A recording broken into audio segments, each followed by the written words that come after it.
How's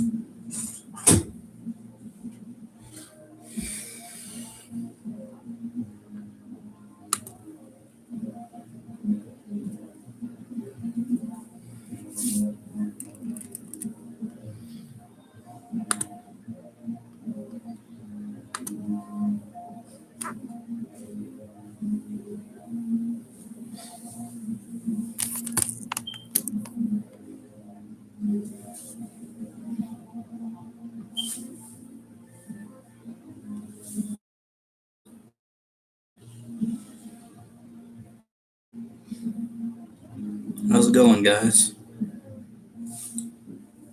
Oh, it's been a while since I've done a stream.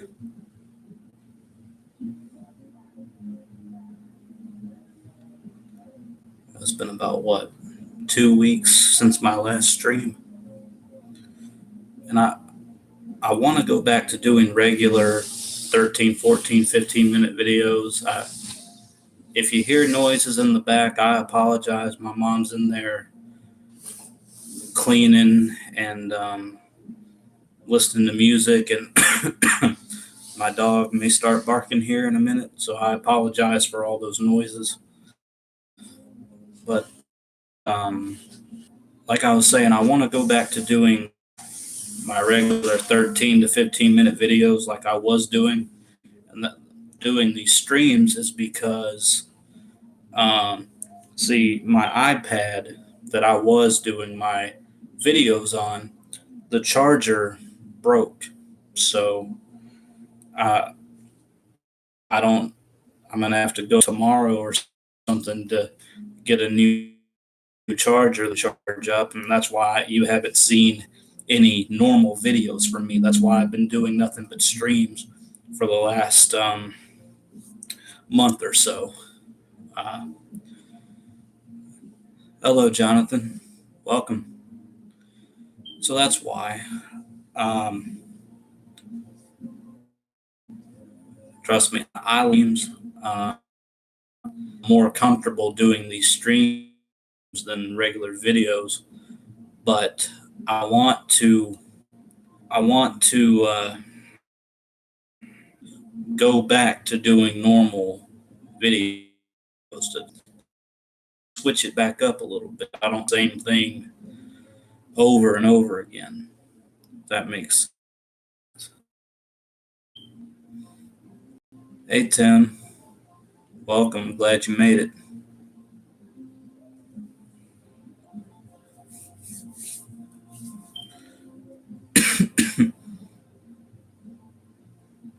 Nice change. I appreciate that.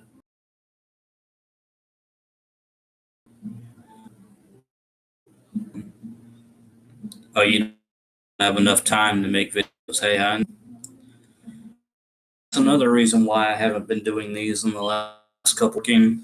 But now I'm on a 10-day work. I don't go back until next Tuesday. So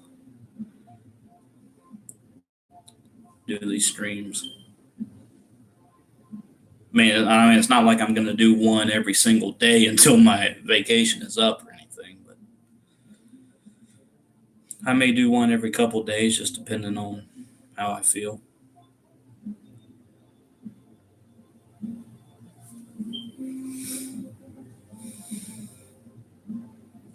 So how are you guys doing? I know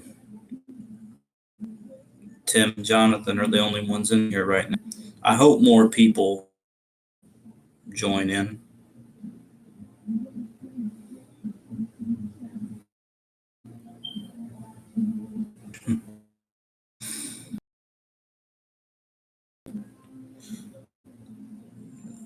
Yeah, Jonathan, you're glad to come into an end because it's been too much.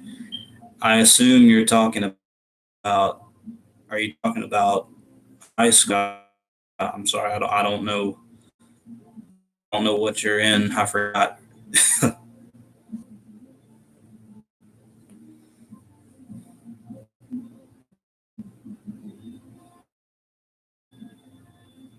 Oh, that's cool. That college can be pretty sometimes. I never went to college, but I was just,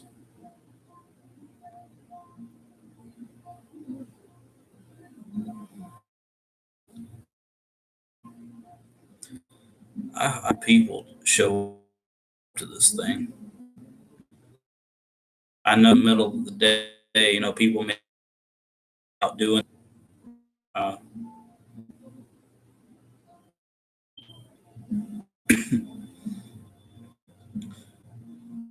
oh yeah, and be annoying.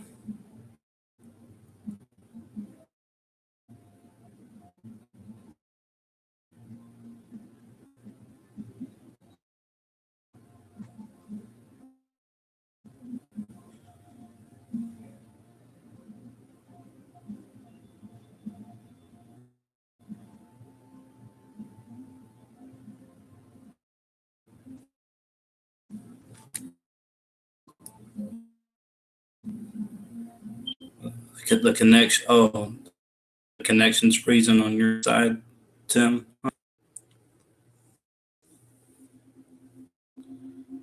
What is it freezing on your side?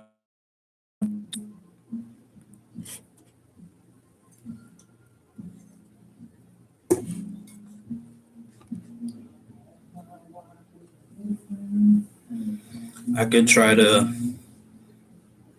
if it keeps happening, I could try to start the stream over again if that you think that would help.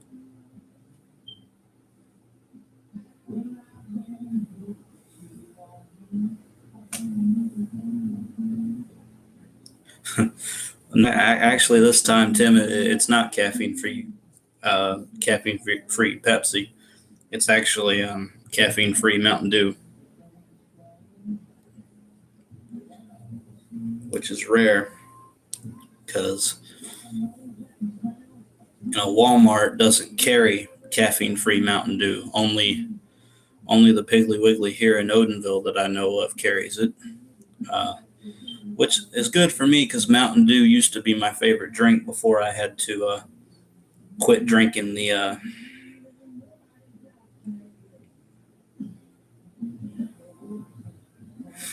Yeah, man, there is such a thing.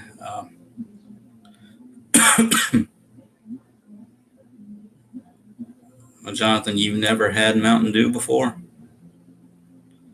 How is that possible?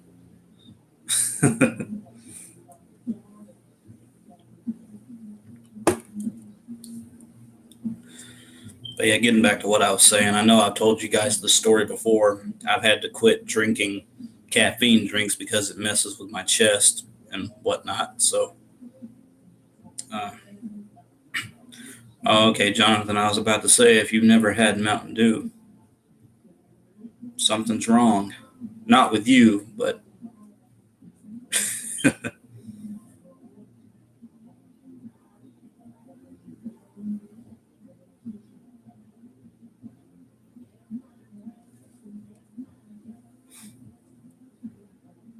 is the stream still freezing for you guys, or is it okay now? Because I can start it over.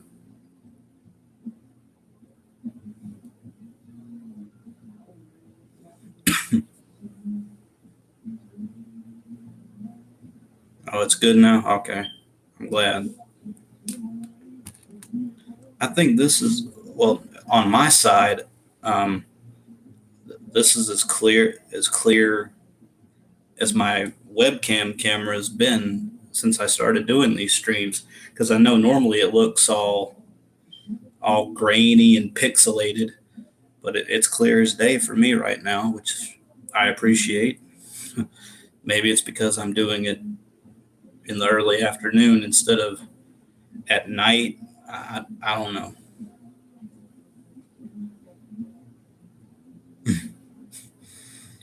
Jonathan, have I ever heard of Benjamin breaking? Yeah, I think I have. I think I have heard of them. I don't think they're as good as Breaking Benjamin, though.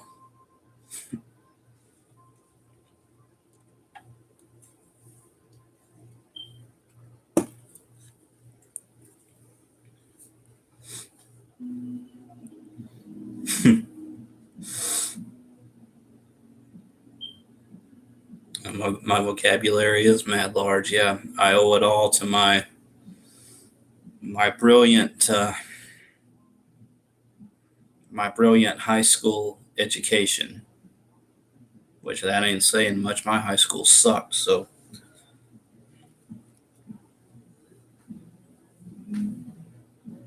yeah, some of it I owe to Google. Some of it I do owe to Google.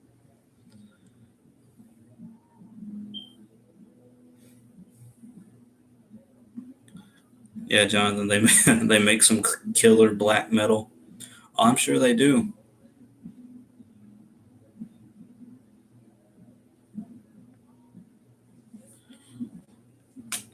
And Jonathan, high school in your time was all about phones and Snapchat. Well, you understand, I graduated back in 2010, and while people use their phones in class and all that stuff, just like today, I mean, I think that's always going to happen. But I didn't. I never even brought my phone to school with me. But you know, I don't know where I was going with that story. I completely draw a blank.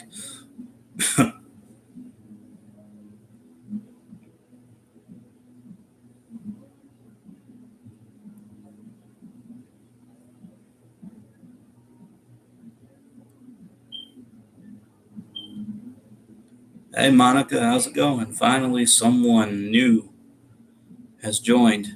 Well, not new, but I'm glad I now have more than two people in here. Not that you guys haven't been great. It's just that I would like to see more people join this thing. I mean, I know I'm not the most popular YouTuber out there yet. I only have 65 subscribers. I'd like to get to 100 by the end of my vacation if possible. No pressure. Oh, wait, I'm putting that kind of pressure on myself, not you guys. Never mind. I don't know what I'm saying. You think I'm the best YouTuber? Your sarcasm is really showing, Jonathan.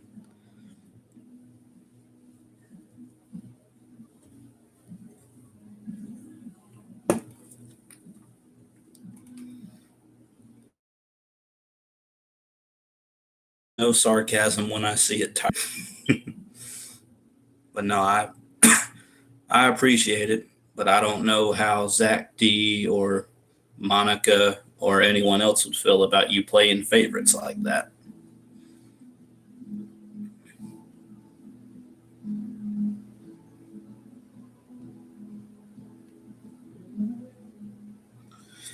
I just realized I missed a lot of comments. I don't know what I'm doing.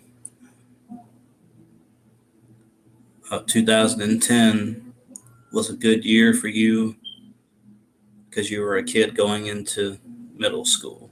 Hmm. That's kind of weird to think about, isn't it, Jonathan? You were just going into middle school, and I was graduating high school. I'm not saying that makes me feel old or anything, but I definitely don't feel young anymore.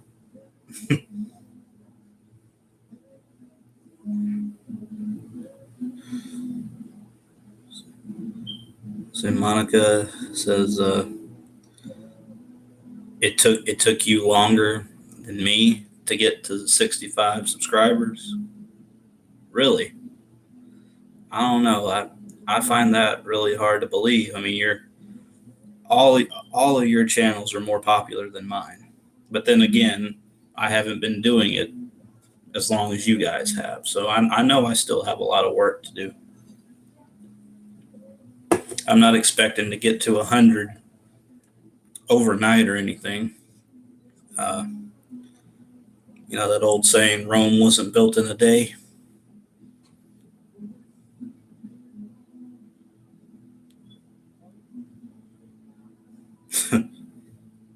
Oh yeah, I saw that Zach D just reached 800. I'm sorry, man, I can't see. 400 subscribers. Okay, I don't know how I saw I don't know how I saw 800 out of that.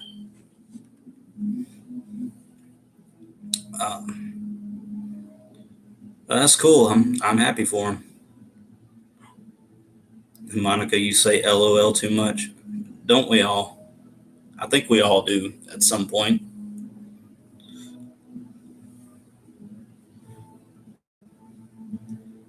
Yeah, I know, man. That was 8 years ago that I graduated high school. It doesn't seem like it. It seems like it's been much longer than that.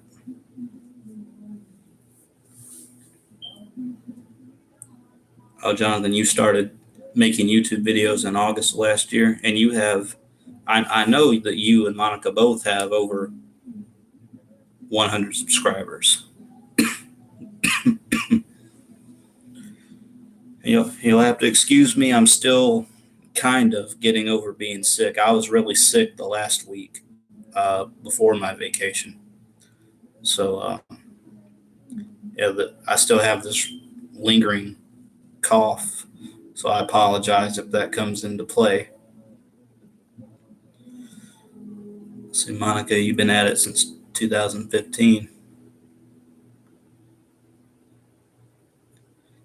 Really, you didn't reach 65 until April 2017. That's 2 years. Wow.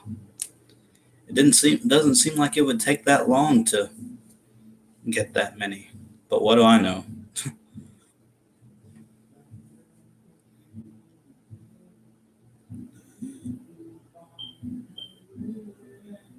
Oh yeah, Tim, I like that saying too. When in Rome, do as the Romans do. Yeah, I've heard that. I've heard that saying for a long time. And it's okay to be random in here, as you know. I mean, randomness is what makes this stream work. I mean, I know the title of this is, you know, I'm supposed to be reviewing the new Sevendust album. All I See Is War, and I'm going to get to that soon. But I'm having fun just talking for now, and I am going to show you guys some of my CDs that I got in the mail recently. Uh, and some of them actually came today. Before I got on here, I went outside and there was a package for me, and I complete. Sometimes I forget that I order things, and then they show up, and it's a complete surprise to me, even though it shouldn't be.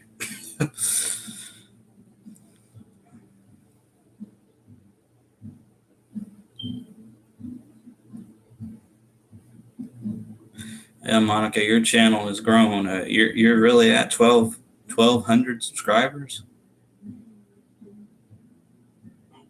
Wow, that's great. Congratulations. And even to you too, Jonathan. You got 200 subscribers. That's good. You guys are doing way better than me.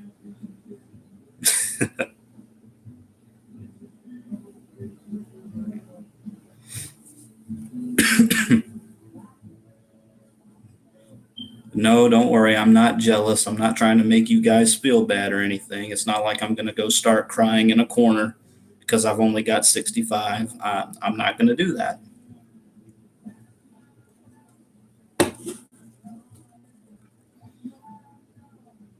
At least I would have Chuck and Sarah and Skillet to console me if that were the case.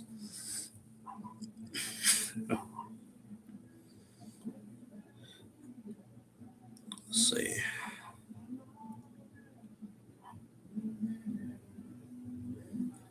I know I mentioned Chuck in like every stream. Great show. You guys should watch it. I know I've already um, got my best friend Tim. It's a really great show. You guys should watch it. I mean, that's not subliminal advertising or anything. I'm just forcing it upon you until you guys actually watch it. So, yeah.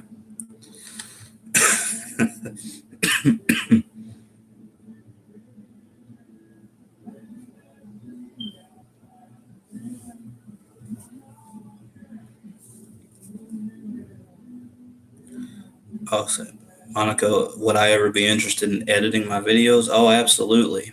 I always want to edit my videos, but the thing is, I don't know how to do that like you guys do. I don't know how to make cool thumbnails for my videos, or put or play music in reviews without getting copyrighted. I don't know how to do all that like you guys do. I know you guys. I know, Monica. I've actually seen you. You made a video about editing, didn't you?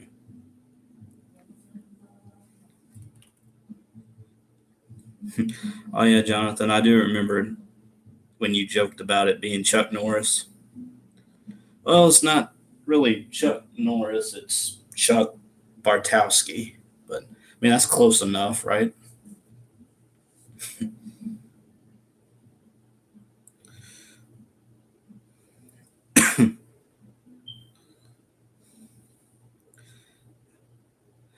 Yeah, yeah. I think Tim remembers that too, Jonathan. Yeah, I keep every time Tim and I talk or hang out or whatever. Like, I'm always talking about Chuck. Um, I'm, he's gotten into it. Uh, it's a good show. It's got comedy. It's got some serious parts to it. It's mostly a comedy, though. I think you guys would really like it. It used to be on Netflix until Netflix took it off. So, forget Netflix. If you want to watch it, you'll probably have to find it illegally, or do what I did and get it as a present for Christmas, all 5 seasons. So, yeah. Monica, yeah. What kind of computer am I using? This computer can't do anything, really. It is a Samsung Chromebook. That's the kind of laptop that I have. It literally, I can't do anything with this thing.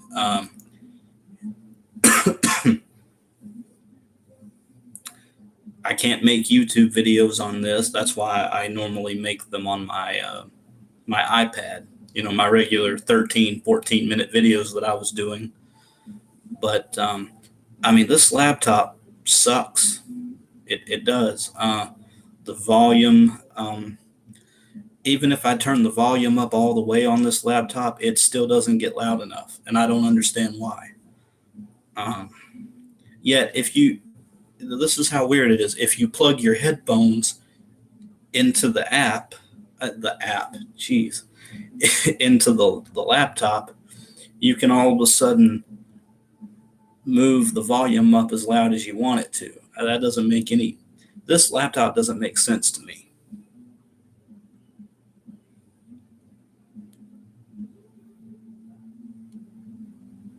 I mean, don't get me wrong; it's convenient, and I like it, but I'm very limited in what I can do with it, and it gets annoying sometimes.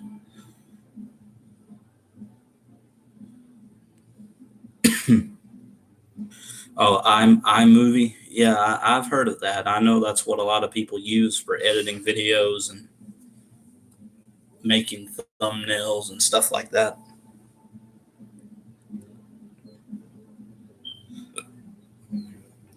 Yeah, Monica, it does have an app store, but it doesn't give you good choices.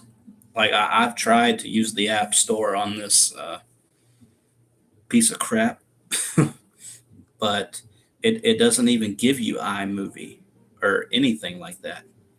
It gives you some second rate knockoff, and you can't even really do anything with it.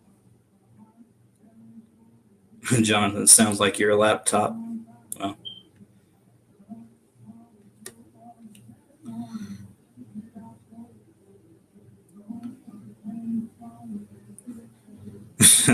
artificial unintelligence. Yeah, that's exactly what this thing is, man. I think my IQ drops 10 points every time I use this stupid thing.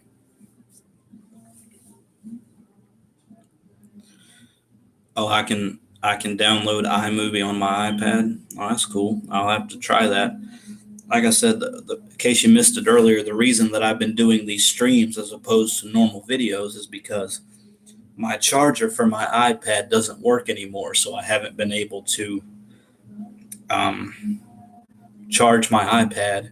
Therefore, the only option left is to do these streams, and I love doing these streams. I think it's really helped me be more confident. When there's only a couple of people watching. I mean, I've had up to eight. I think the most I've had is 5 to 8 people in one stream, and that's great. I hope more people find out about me and try to see what my channel's all about. That is, if they like rock and metal.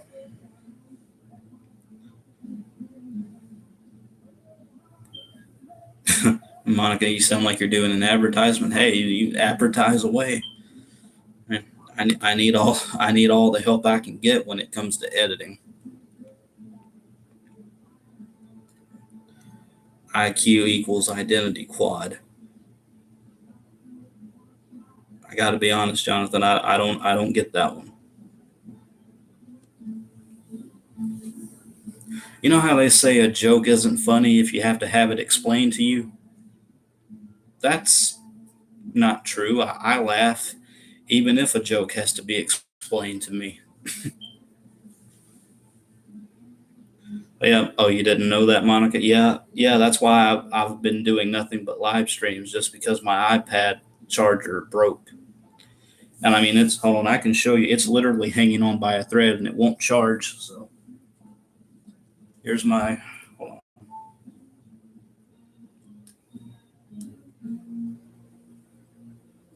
Okay. I don't know what the heck happened. My iPad is at 100% now.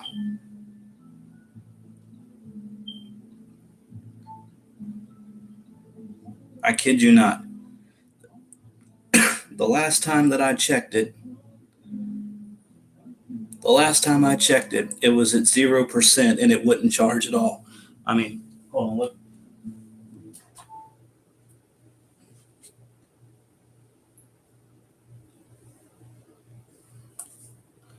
Look. 100%. And the last time that I tried to use it, it was at 0%. It wouldn't come on at all.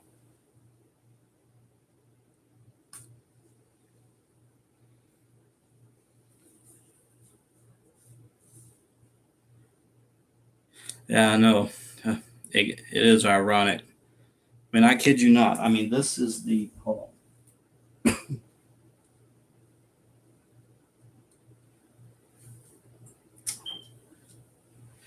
Explain to me how this is supposed to charge anything. I mean, look how fried that charger is. There's nothing to it.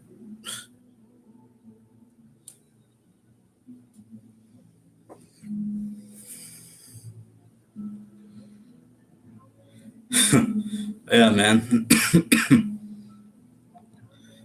Update, now I'm at 100%. Yeah, I know. And just the other day I tried to check it and it was at 0%. It wouldn't charge at all. That makes me mad. I could have been doing regular videos all this time. That is cruel irony. That's not just ironic. That kind of makes me mad a little bit.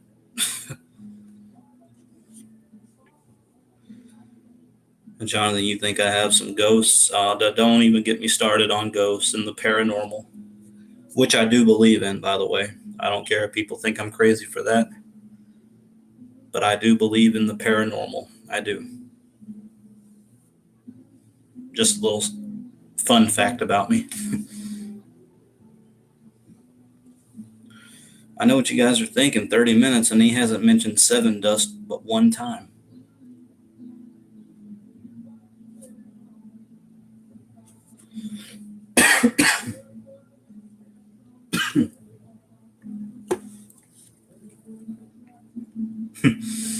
Yeah, Monica, good point. I guess the universe just wants to use my iPad. I guess so. I guess so. That would explain everything.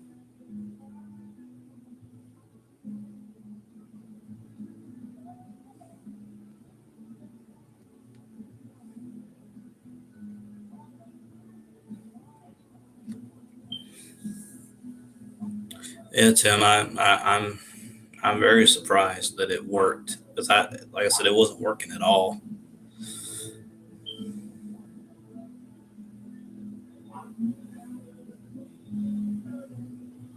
Oh no, Monica, you didn't miss the conversation. I mean, this is the first that I've really brought up the ghost thing just now. That I believe in the paranormal and ghostly apparitions and stuff like that. I do believe in that, and I've believed in it for a long time. Haven't been haunted, thank God.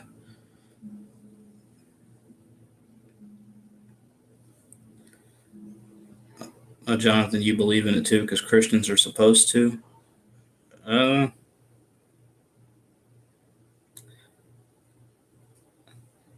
well, yeah, the spiritual warfare we face every day. Yeah, I can kind of understand that, but I've always heard that Christians, if you're a believer in God, you're supposed to stay away from that kind of stuff. I don't know if I necessarily believe that. You know, like how you see people do these seances and mess with a Ouija board. Now that's one thing I would never do. Mess with that Ouija board and open all these different ghostly portals of hell and whatnot or whatever. No, you couldn't pay me $1 million to sleep in a haunted house. I wouldn't do it. If the wind blew through my face, I would leave scared.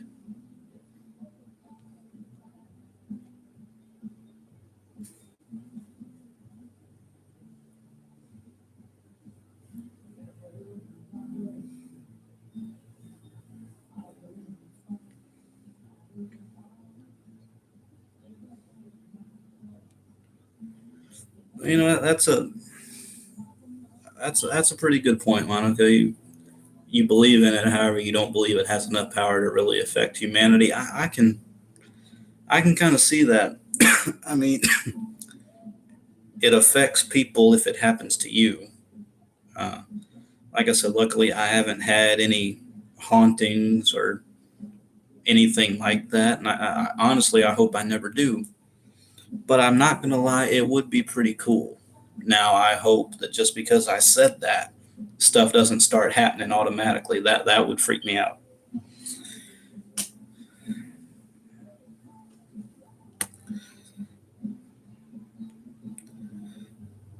Yeah, man, I agree, Jonathan. Anything to do with Ouija boards, that is evil. I would never do anything that stupid. But yet you see it on shows like Ghost Adventures and whatnot. Love that show. I love Ghost Adventures. I don't care if it's fake for TV. I don't care. It's interesting to me. Yeah, I've been talking 34 minutes and I haven't even gotten to Sevendust yet.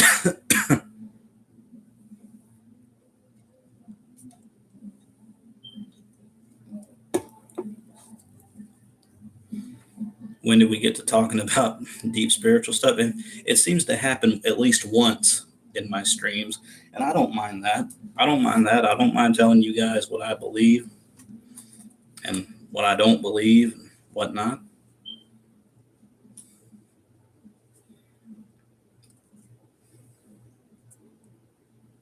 But anyway, yeah. Okay, let's get serious for a second. Okay, who am I kidding? That's not going to happen. Um,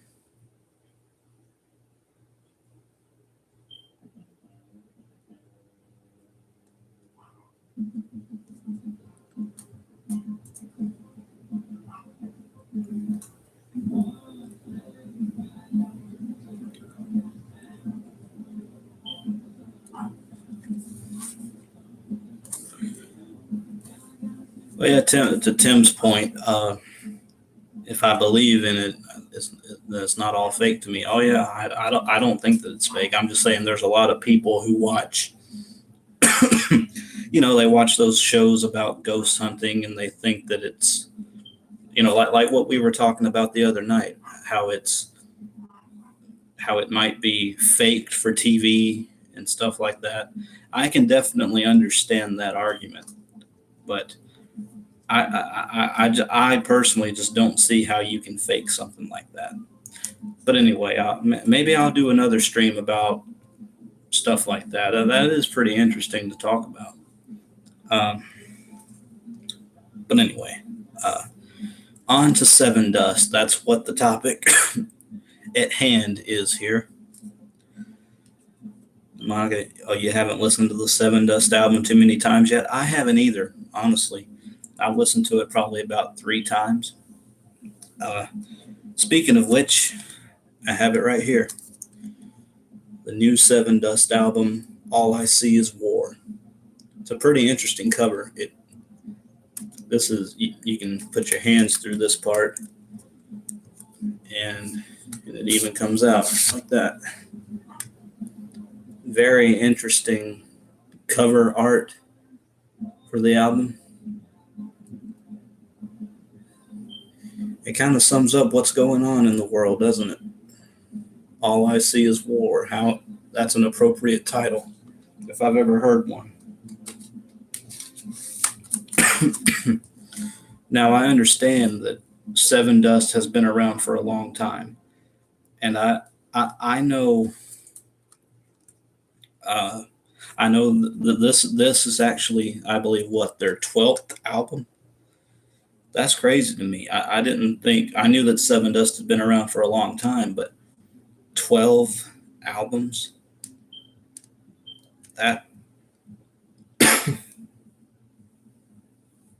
That's incredible. I mean, what a career for Sevendust. Um, anyway, uh, yeah, the art's kind of basic, but you like the idea of it. I can understand that.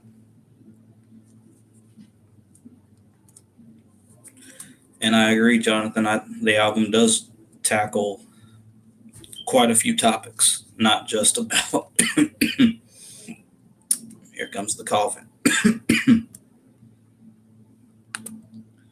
Especially about war and about uh,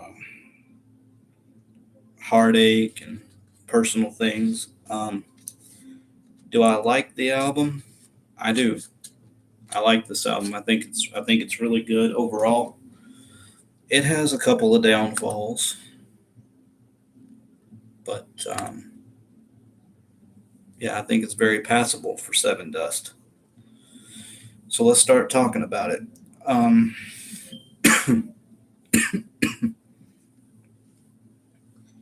Yeah, Jonathan, the album gets a 3 out of 10. I already know you're lying, so don't even try to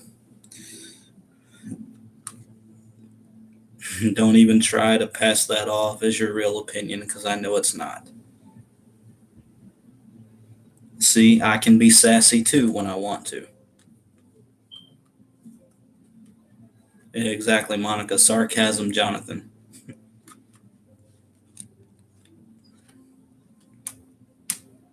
Oh, you meant 13 out of 10. It's the album's not that good. I mean, it's good, but it's not that good.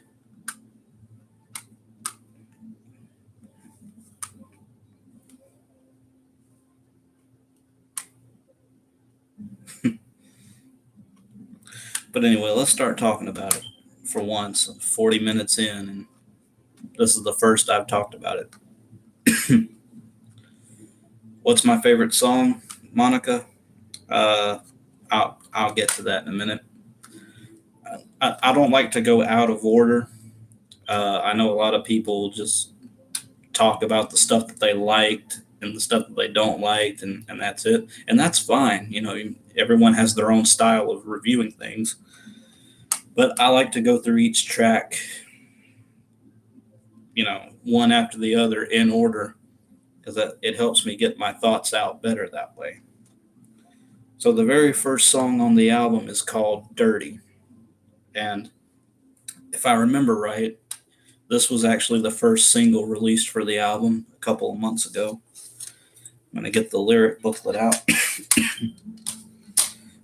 This is a good song. I think that, in a way, I think it's kind of different from Sevendust because all the Sevendust songs that I've heard in the past have been really, really heavy and really, really rocking. And not that this song isn't. I mean, it still has the same staple, um, the same staple instrumentation that you would expect from Sevendust. But it kind of surprised me that it was a little on the softer side, or at least in my opinion, it was. But it's still good. Lajan, is that am I saying his name right? The lead singer of Sevendust, is it Lajan or Lajan?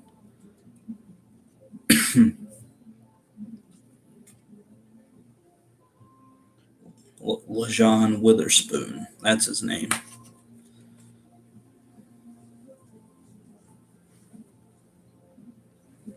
Oh, you're the same way, Monica. That's cool.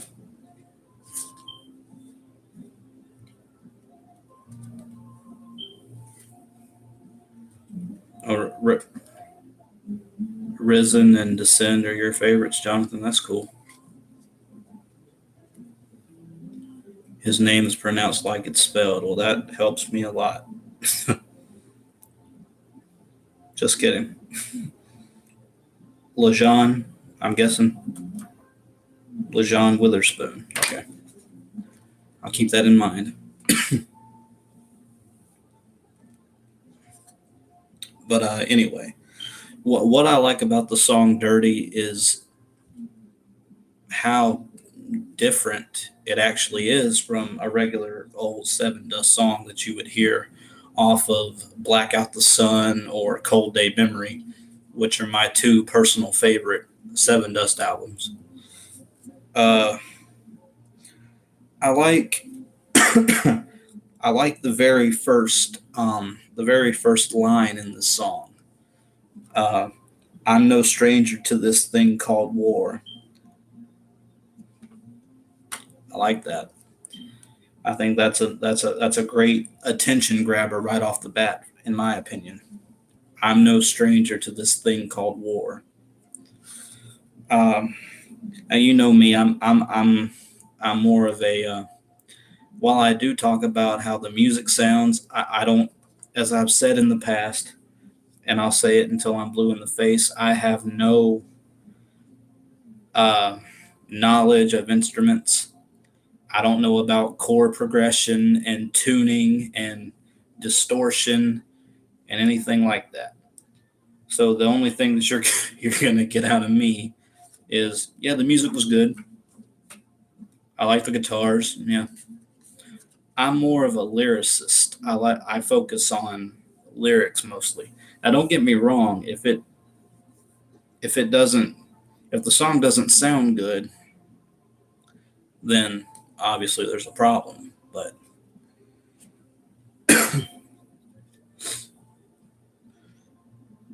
Jonathan, Dirty has kind of a metalcore feel to it. Uh, I can I can kind of see that.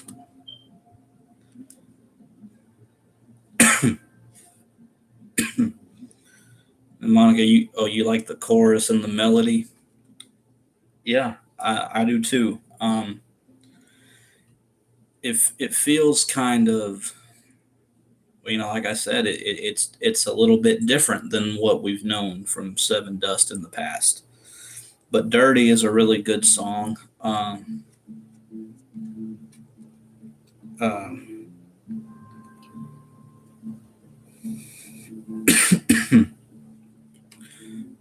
what is everyone? Well, everyone that's heard it anyway.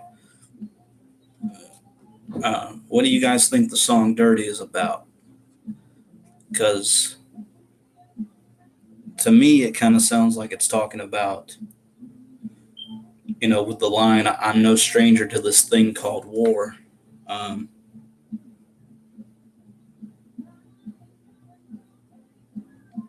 Kind of sounds like it's talking about some kind of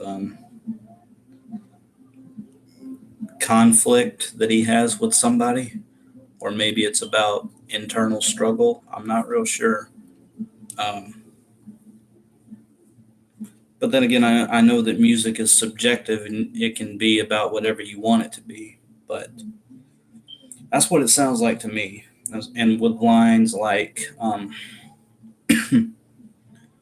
what makes us human becomes a ghost. I can barely breathe in. All I see is war.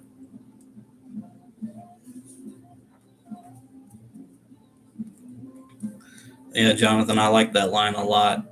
I'm no stranger to this thing called war. I really like that.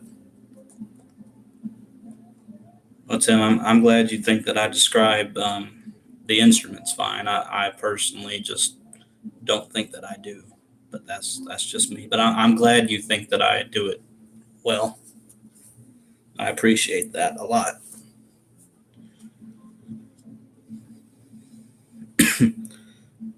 Monica, you think it has a big, vague message about how we all have a dark side and it's hard to stay pure or whole. I can I can see that. I mean, that kind of does make sense because I mean, look at the song title, "Dirty." Kind of the underlying message of we all have a dirty, dark side. Oh, I just now made that connection. I'm so lucky to have you guys.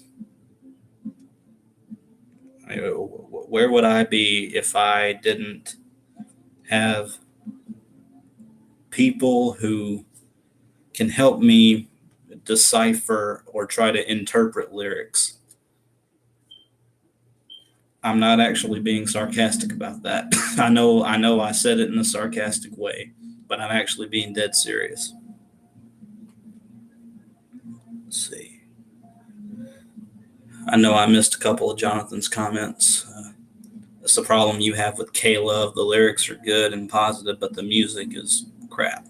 Yeah, yeah, I know you've ranted about that to me a couple of times, and I agree. It's like I've said in past streams, worship music is good and everything, and it's good to have a message like that. God is good all the time, and all the time God is good. Me being a Christian, that's how I'm supposed to feel, right? But you're not positive all the time. I mean, it's fake when you think about it, because if you can honestly look me in the eye and tell me that everything in your life is going great, then hey, more power to you. If you can pull off the fake Joel Osteen act, more power to you.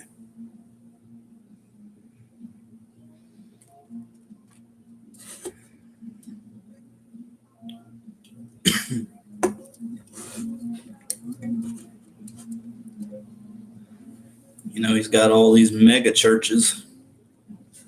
Instead of worrying about the church, why don't you worry about more about the people in the church? That's what it's about anyway. It's not about how much money you make, or at least it's not supposed to be. Anyway,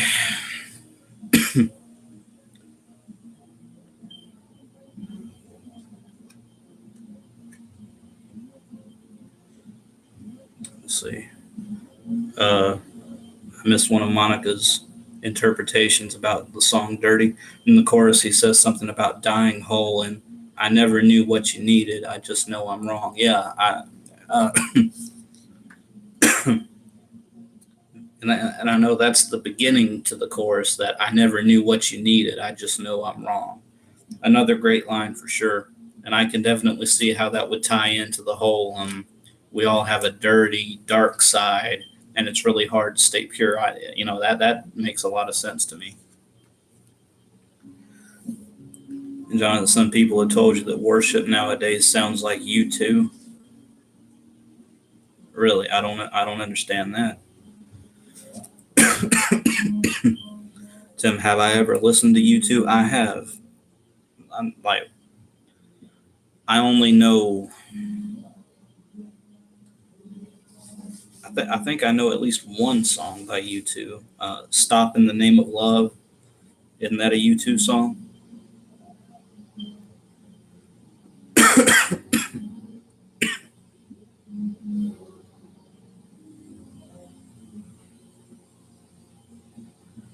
Don't they have another famous one? And if this isn't U2, I apologize. But don't they also, or is this? I get U2 and Journey mixed up sometimes. I know Journey sings "Don't Stop Believing," but who sings "I Still Haven't Found What I'm Looking For"? Is that U2 or Journey? Because if that's U2, then I know two popular songs from them: "Stop in the Name of Love" and "I Still Haven't Found What I'm Looking For."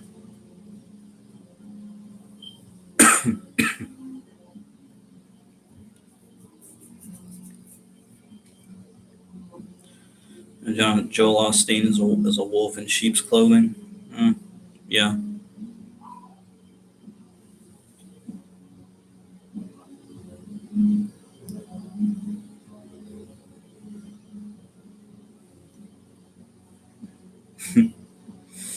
It's them "Don't Stop Believing."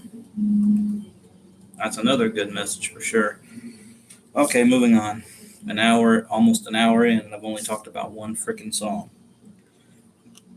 Okay, number two is the song "God Bites His Tongue," which I think is a really interesting title. Come on, don't start choking up now.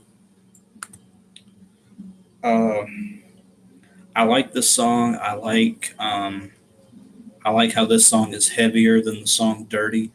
Um, I like this isn't my favorite song on the album, but I do appreciate the heaviness, and I appreciate the vocals by LaJawn Witherspoon. I think his albums, I think his vocals throughout this entire album is phenomenal. He's got that rough, sort of raspy vocal voice. Like who else has a raspy voice? John Cooper from Skillet, David Draymond from Disturbed. Uh, I'd even go as far as to say Adam Gontier, uh, which that's the former lead singer of Three Days Grace, now the lead singer of Saint Asonia. And I definitely put LaJawn Witherspoon in that category, without a doubt. But "God Bites His Tongue," that's a really interesting title. And the lyrics are really interesting.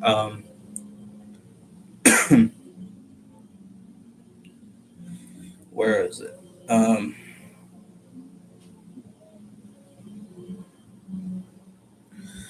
To me, it kind of sounds like this song is talking about how all of this bad stuff happens in the world and God doesn't really do anything about it.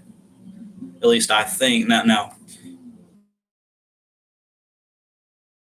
of Sevendust are Christians.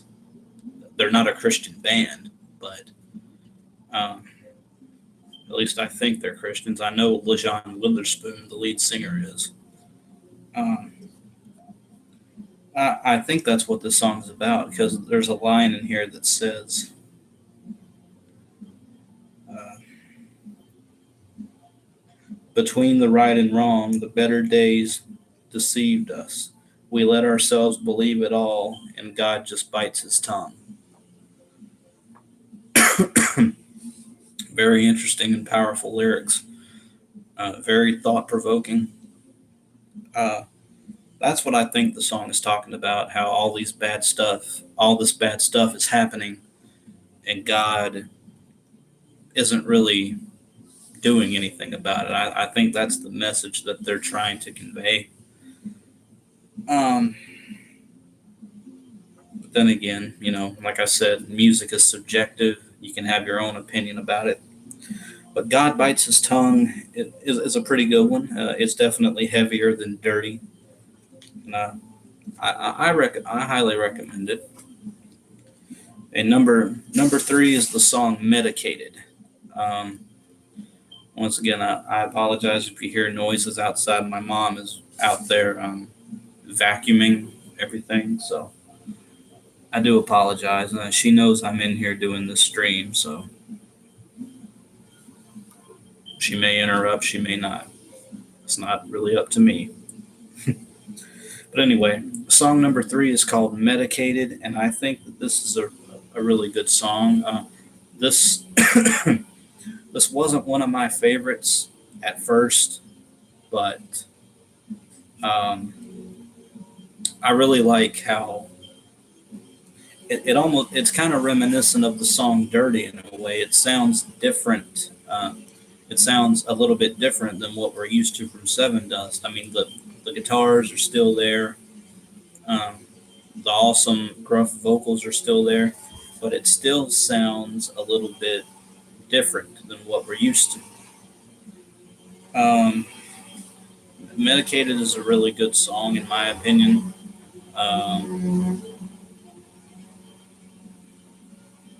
Yeah, like I said, there's going to be a lot of noise. But I like the message of this song. Well, it's kind of a depressing message, but it's an eye-opening message. I like the it's almost kind of saying that we become so medicated and we become so desensitized to everything that uh, like this line right here. It's such a shame if we cannot feel. How can we heal it all? If we're over medicated, if we're all to blame. It kind of sounds like we desensitize ourselves. We become so focused on things that don't really matter, and we end up missing the bigger picture. And it's almost like we're over medicating ourselves to things that don't really have that much of a purpose in a way. And if that is indeed the message of this song, Medicated, then that's a great message, in my opinion. It's very eye-opening, and it's a message that all of us are guilty of. We're all guilty of paying attention to things that, like I said, that aren't really going to matter in the end. And Medicated is really good. Yeah, John, it's like an epic track with rising guitars in the chorus and the bridge. Yeah, it is. You said it better than I could.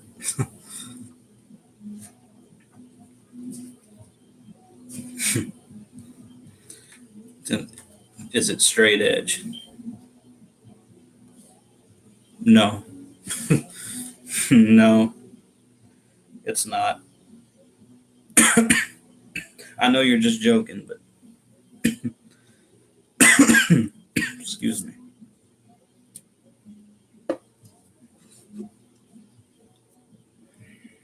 That's where this comes into play.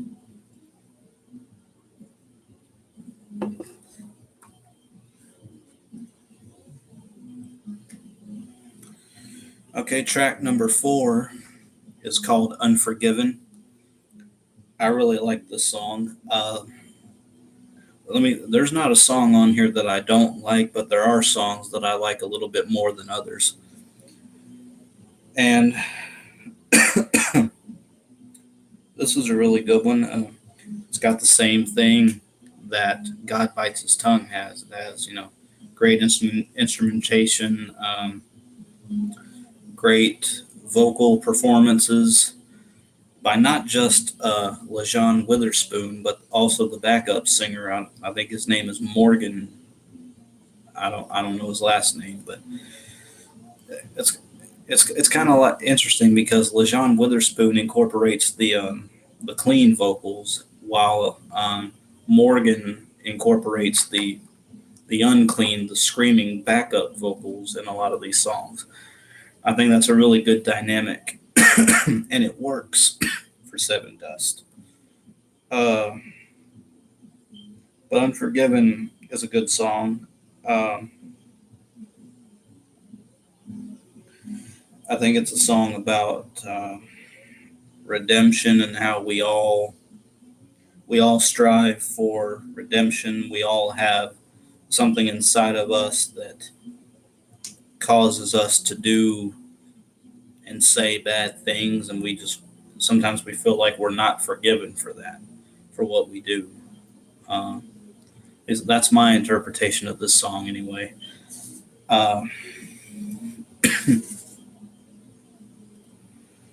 I mean, the first line kind of speaks to that. It says, "What's inside of the beast? Tell me now what you need to start your own execution. If I'm battered and torn, strip it down to the core, try to fight the redemption." It kind of sounds like there's a beast inside of us that always gets out, and we feel like no one's going to forgive anything that we do, whether it's something that we say that's wrong, and we all do that, and or whether it's something that we do, or even if it's something that we don't do. Because sometimes you can get in trouble for not doing anything at all in very rare instances. Uh, and I think it's about, how we like I said, we stay unforgiven in a lot of ways. It's a really good, interesting message. Um, Definitely one of the better songs on the album. I would recommend it. Okay, what track are we on? Track number 5 is called Sickness. Now, this is one of my favorites, without a doubt. Um, this one, uh, uh, what makes this song for me is LaJauwn Witherspoon's vocals, because he has a gruff voice, but at the same time in this song, he can also, it shows spurts of him having a soft tone, especially in the very first verse of the song, and that's something that I really like. I like when vocalists that have rough voices are not only able to show what they can do on the unclean side, on the heavy side, but also what they can do on the softer side.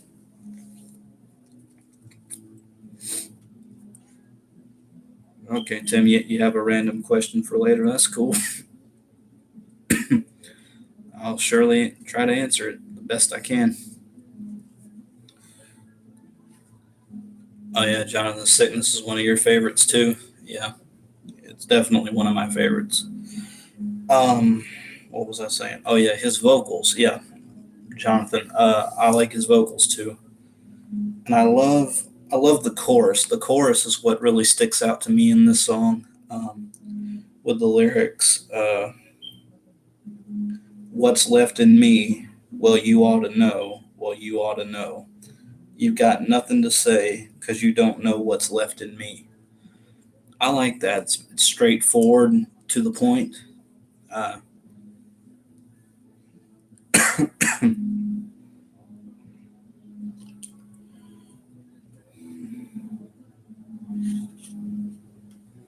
is Monica still in here? She hasn't said anything in a while. I need my interpreter for some of these songs.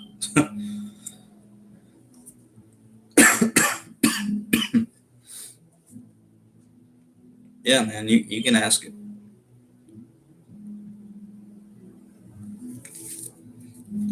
Ask away. But yeah, Cygnus, like I said, is a really good song. And this would probably be my second favorite song off the whole album. I love the vocals. I love the instruments. I love basically everything about it.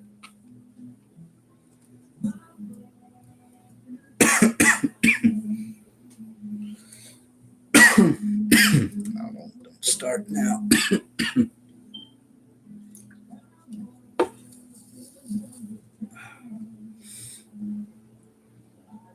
Okay. Track number 6 is called Cheers. Now,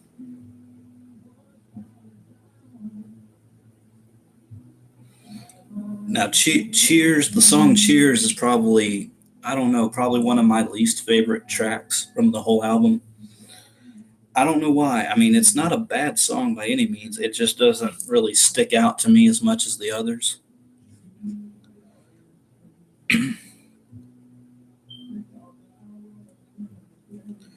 Okay, Tim asked me, have I ever thought about the idea of songs contrasting each other, like two songs that each express a different perspective of the same issue? I like that question. I really like that question, and I definitely think that that's possible to do. I don't know if I've ever really seen that in a lot of songs, but I definitely think that that is possible, and I think that's a great idea. I'm actually glad that you asked that question. Uh, that's a really interesting. I mean, for a random question, that's really a good question to think about. I'll ask you guys to Tim's question. Do you guys know of any songs that contrast each other? Because I personally can't think of any right off the top of my head, but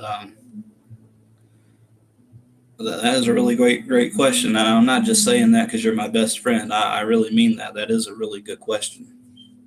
I've never thought about that. Two songs that express the same issue but through a different perspective. Huh. I like that.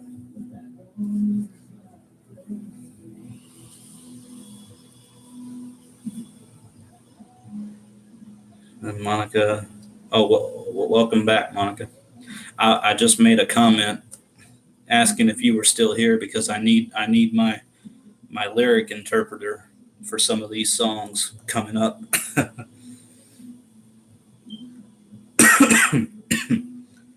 Monica says, not really. Usually artists just write from their own perspective. That's true. Does contradictions count? I, I'd say that counts, I guess. And you can think of a couple of Breaking Benjamin songs that talk about similar things. Oh, yeah, I can too. A lot of Breaking Benjamin songs are kind of,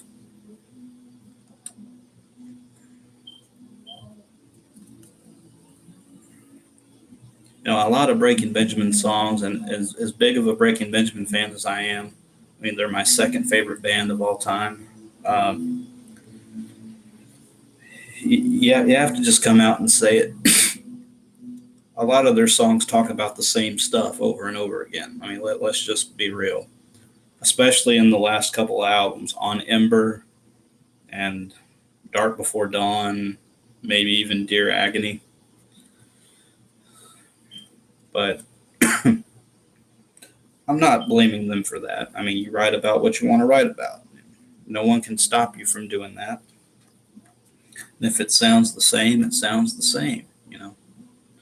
I can see where a lot of people might get tired of that. But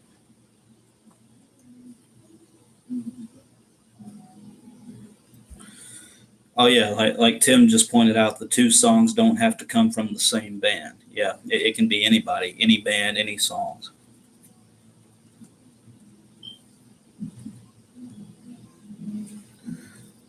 And Monica says Breaking Benjamin songs have honestly in the last couple of years lost any theme or message. I agree with that. It's mostly just certain phrases repeated. I have noticed that, especially in Ember. Um, Now, Ember still holds the place for my top album of the year so far. Uh, no album that's come out has been able to top that one yet. Not even this Sevendust album, and I'll talk about that in a second. But I can definitely agree with that, Monica.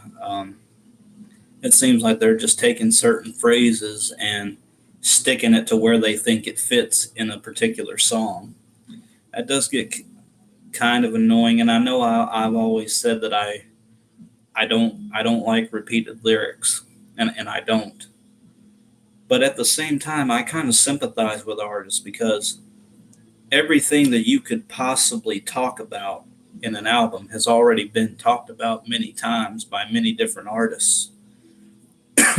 So if anything, I kind of sympathize with people who can't come up with anything new because, like I said, love gets talked about a lot. Um, Breakups get talked about a lot.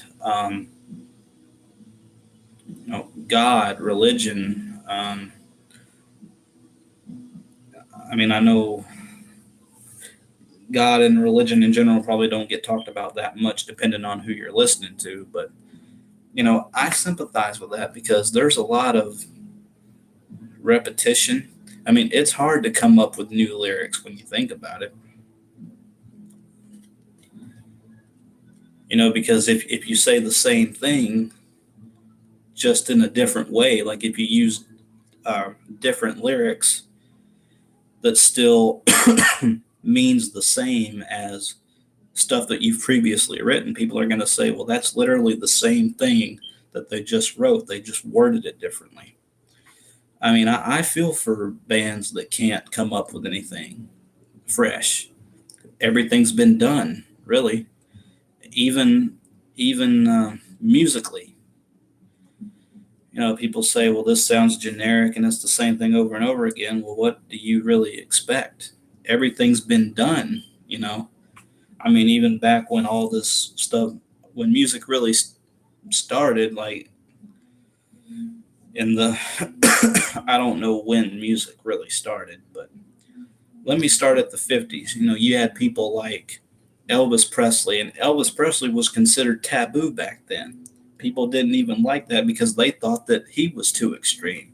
So if you think Elvis is too extreme, can you imagine what people from that era, if they're still alive, think about the music of today? It blows their mind. But I kind of went off track a little, but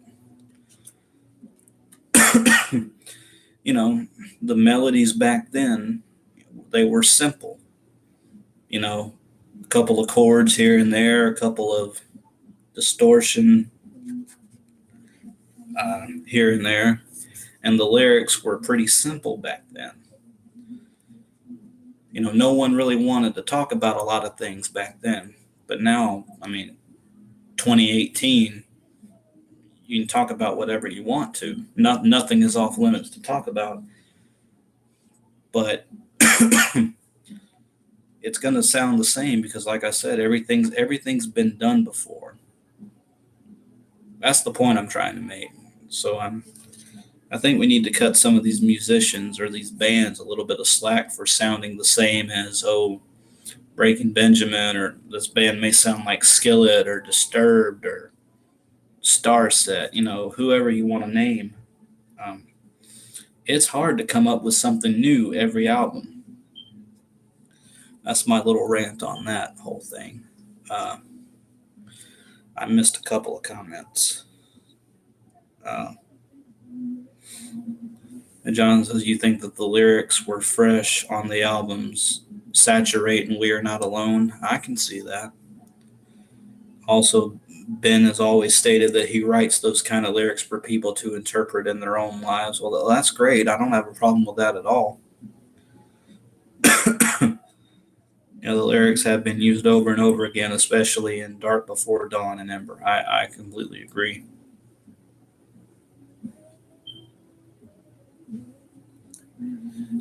Yeah. Since the beginning of the world, that's true. But getting back to this review, I left off on song number 6. I got 6 songs to go. This is going to be a while. The song Cheers. Now, this is, like I said, this is one of my least favorites from the whole album. Yeah, Jonathan, I left off on the song Cheers. Like I said, this is one of my least favorites from the whole album. There's nothing really anything particularly wrong with it. it just doesn't stand out to me as other songs. Uh, I appreciate, LeJean's vocals. Um, I appreciate how it sounds, but there's just something about it that never really connected with me. So I'll just move on. Okay, track number 7. Now this is my favorite song from the whole album, and that's the song "Risen." This is my favorite song just for the chorus alone. Um, it's very fast paced. I'm starting to cough a little more.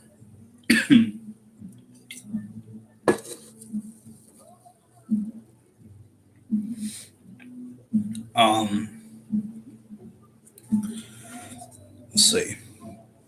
Like I said, "Risen" is my favorite song from the album. It's very fast paced, very up tempo, especially in the verses. I mean, LeJean Witherspoon sings it with so much passion and conviction, and he sings it really, really fast paced. Then you get to the chorus, and it's more of the same. It kind of slows down a little bit, but not by much. Uh, and Jonathan, you personally think that "Cheers" is good on its own? Kind of sounds weird while listening through the whole album. I think that's what it is. Like you just said, it slows down the momentum. It doesn't connect. Yeah, I definitely agree with that. That's exactly how I feel about it. It slows down the entire momentum of the album to me. But yeah, "Risen." I have nothing but good things to say. I love the lyrics. I love the chorus. The chorus is what sells me on this song, where it says, "If I fall, would you pick me up or kick me down again? If I tell you my deepest thoughts, would you hear me out and help me rise again?" That's a good message. I like that. Um, it's basically saying, you have people in your life and you don't really know if they're always going to be there when you need them. So he's basically just asking, hey, are you going to be there to help me when I need you, if I need help? Uh, that's a very good, powerful message. But yeah, if you guys don't listen to any other song from this album, definitely check out "Risen." That's a great one. Okay, number 8 is the song called "Moments." Moments. That's good. Hey, Zach D. Am I late? Only by an hour and 18 minutes. Nothing real tardy or anything.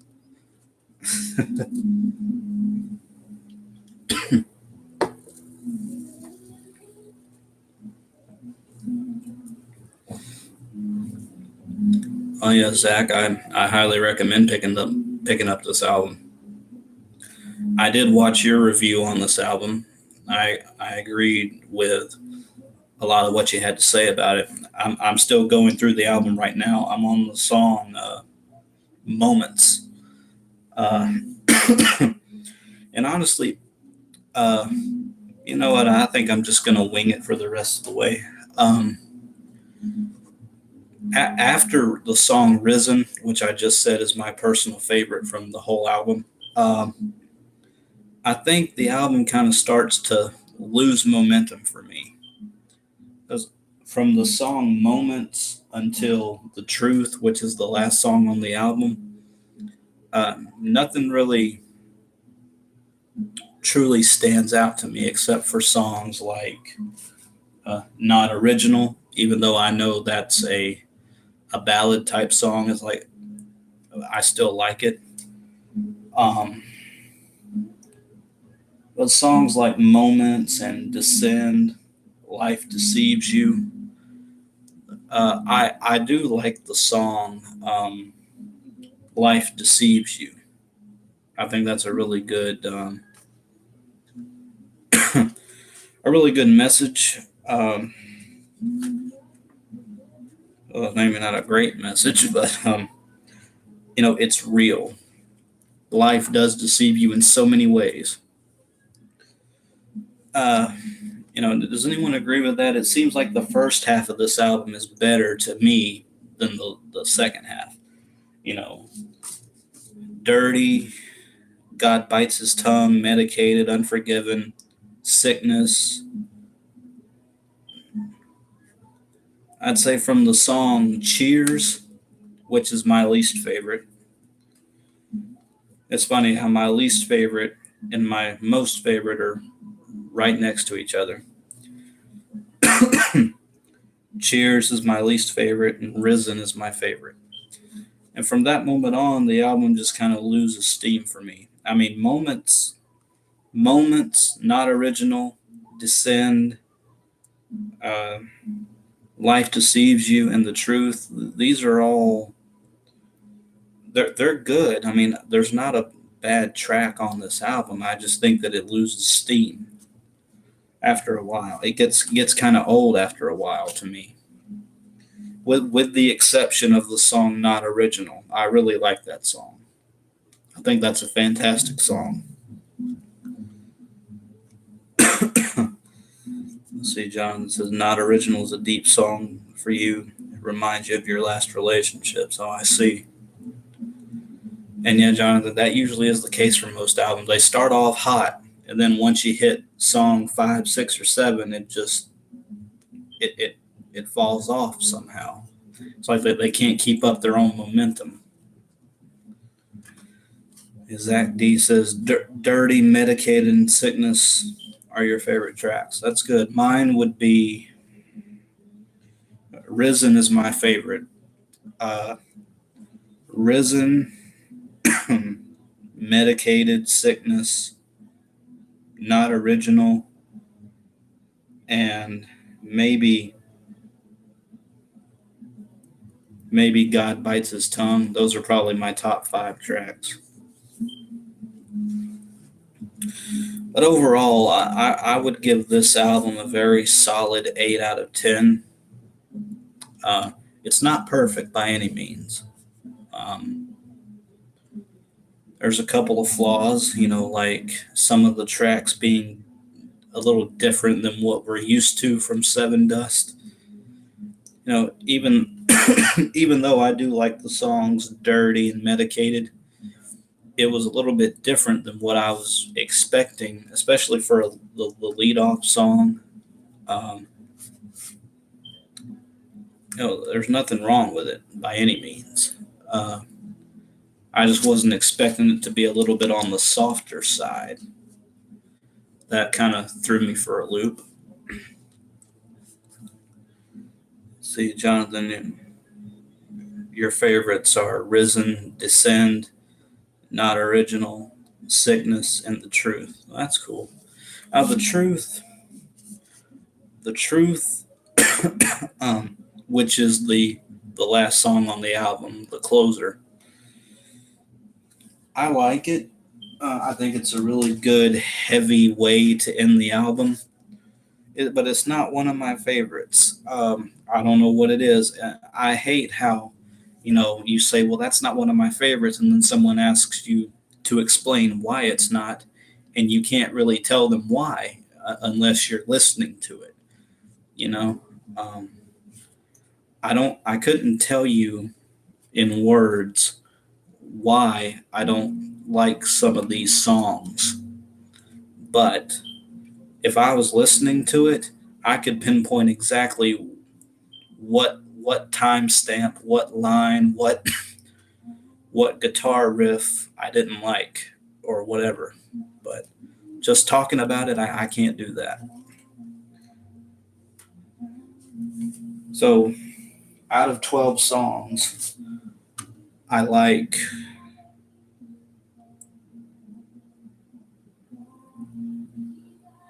I like 8 of them. 8 out of 12 is not bad.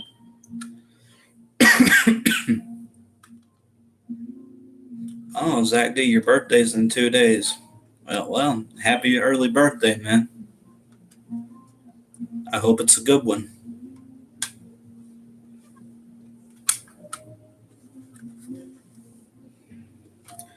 But yeah, I do think this is a good Sevendust album. It's not my favorite. Like I said, I like 8 out of the 12 songs. And the 8 songs that I like would be, I know I'm dragging this out: Dirty, God Bites His Tongue, Medicated, Unforgiven, Sickness, Risen, Not Original, and Life Deceives You. Those are the 8 that I like.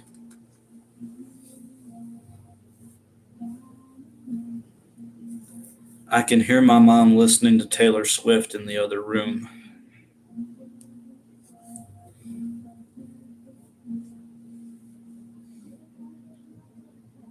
Sounds like teardrops on my guitar.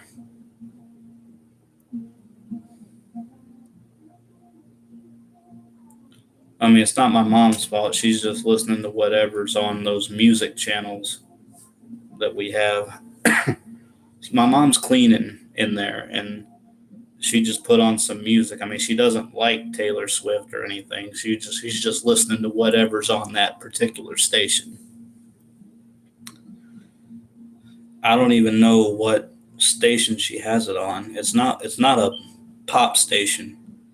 I actually think that it's a country station because I know Taylor Swift actually started off as a country singer. Man, how times change. But anyway, see, Jonathan, you think that their best is one of Sevendust's older albums? Oh, I agree. Like I've said, my 2 personal favorite Sevendust albums are Cold Day Memory and Blackout the Sun. Those are my 2 personal favorites.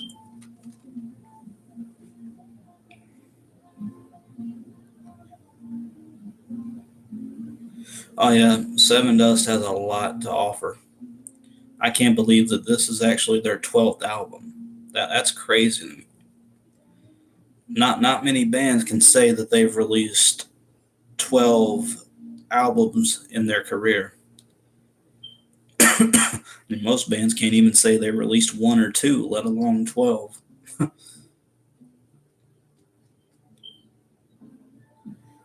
Jonathan, what wasn't Blackout the Sun? Wasn't Blackout the Sun for 2013? Is that when it came out? Uh, I don't know when it came out. I think it came out around 2013. Yeah, I agree, Jonathan. Even though this is not a perfect album by Sevendust, I still think that it's a quality album from them. Like I said, I give it a really strong 8 out of 10. And this is probably my third, probably my third favorite album of the year so far. My first being Ember by Breaking Benjamin, and my second being Beautiful Death by Slaves. Now, I'm probably going to get a lot of slack for that because Slaves, they're a rock band, but they're more of a pop rock band. I know I'm going to get crap for that, but there's just something about their album Beautiful Death that I like. I like um, I like everything about it, really. I like how personal and deep that album is, especially if you're dealing with relationships. I mean, I'm I'm not in a relationship. I've never been in a relationship, but I know a lot of people who are in relationships, and they can relate to this um, a lot, at least in my opinion. But just give it a chance. That's what I say. And if you don't like it, then you don't like it. But you know, I personally like the album. Zach D. Don't it suck when mothers think the artists on Top 40 Radio have more talent than metal artists? It does suck, but at the same time, I can understand why they would have that kind of mindset. I mean, I don't agree with that mindset by any means, but when they hear metal, all they hear is screaming. They don't hear they don't hear or listen to what's really being talked about. And I think if you watch, I don't know how familiar you guys are with the React channel, the Fine Brothers. You know how they'll have different episodes, like kids react, adults react, elders react, and stuff like that. Um, they have a lot of episodes where, especially the elders, where they'll talk about reacting. Like they reacted to Slipknot. They had elders react to Slipknot in one of the videos, and they hated it. But they also reacted in another video to the band System of a Down, and they liked System of a Down. I personally don't understand that because I can't stand System of a Down. I don't like anything that they have to offer. I don't like the weird, what's that song, Chop Suey? I don't get that song at all. Wake up. It sounds like I don't get the, and they're popular. I don't get how System of a Down is popular. I really don't. That's just me, though. I'm sorry if you like them, but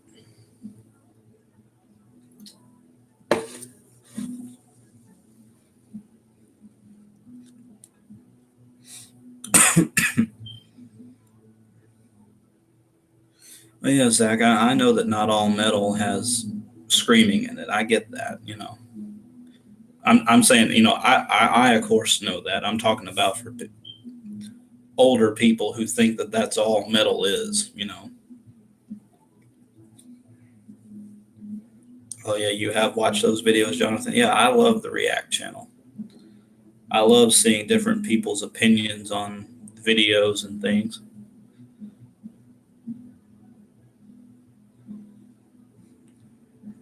Check out their song Hypnotize. It might change my mind. I don't know. I mean, I might check it out. I just don't. I'm not a fan of Serge Tankian. Is that even how you pronounce his name? I don't know. You don't like System of a Down either, Zach? You think they're annoying and overrated? I definitely think that they're overrated. I agree with that. Like you always said, I like music that sounds mature, but System of a Down, no. I agree with that.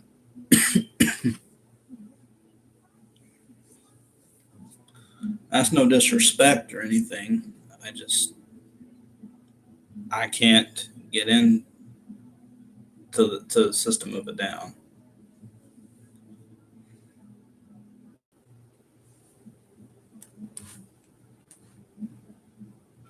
I just got a message that said my connection was unstable. Are you guys experiencing any problems? Can you guys hear me and see me okay? That's weird. I've never gotten that message before.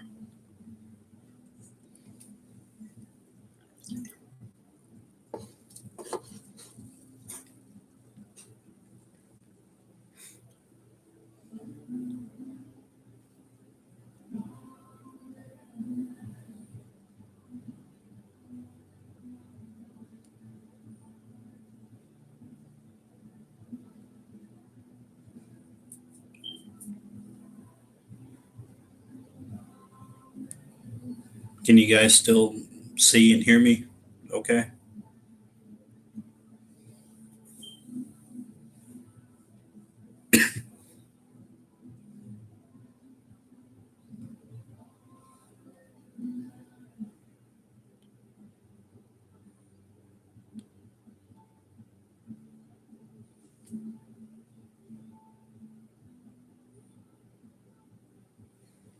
Zach D, you said, what? Are you replying to Jonathan or to? or me when I said that I didn't like Avenged Sevenfold.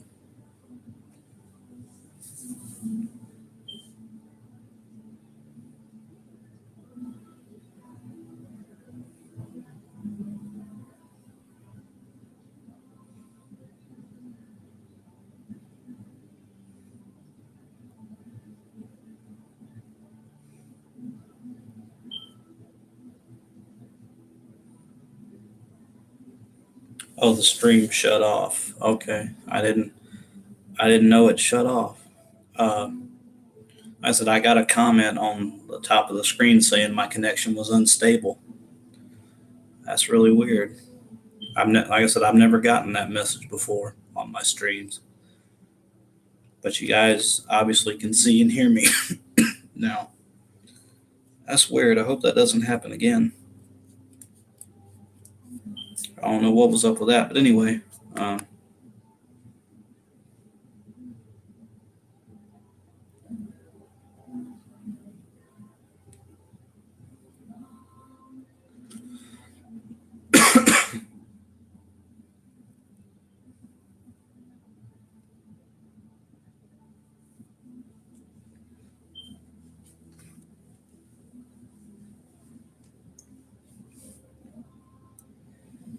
yeah, Zach. In case you guys missed what I said, I did say that another band that I can't get into is Avenged Sevenfold. That's another band that I think is severely overrated, overhyped. Before you guys ask, yes, I have tried to listen to some of their songs, and I just can't. I can't get into it. Excuse me.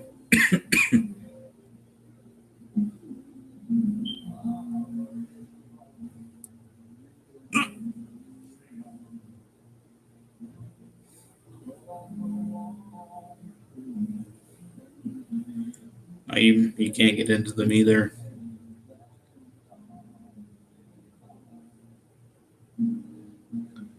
You like maybe one song by them. I don't even know if I like one song by them. I haven't heard many Avenged Sevenfold songs, but what I have tried to listen to, I haven't liked. Oh, that was that popular old song, that Bat Country. I can't get into that. Uh,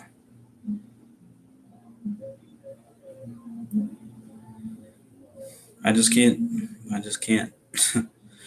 But before it gets too deep into this, I mean, it took me 30 minutes before I even started talking about Sevendust. So, like I said, I give Sevendust's new album, All I See Is War, an 8 out of 10. Now, to the really fun stuff. I promised that I would show you guys some of the albums that I've got in the mail recently. Uh, I have a couple, Sevendust, All I See Is War was one of those albums. And if you guys just bear with me, I'll go get the other ones that I've gotten. Don't make fun of me for what I've gotten. I know there may be a couple of in here that will surprise you, but be nice. We're all friends here. We're all basically, I'm saying if you judge me, you're out. That's basically what I'm saying. I know you guys wouldn't do that, but hey, give me just 1 second.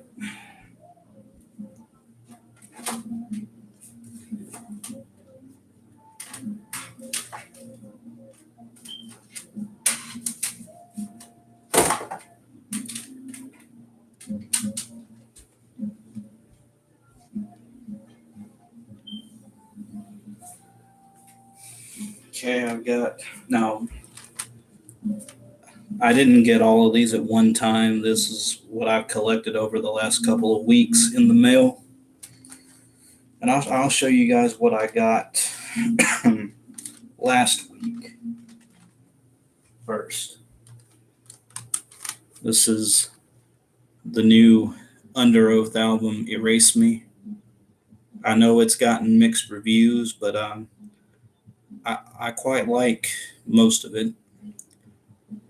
So yeah, there's that. Under Oath's Erase Me. This this is Hands Like Houses.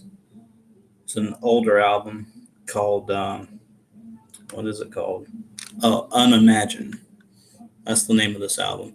And if you've never heard of Hands Like Houses, I mean, they're a rock band. They're not metal or anything. They're out of Australia.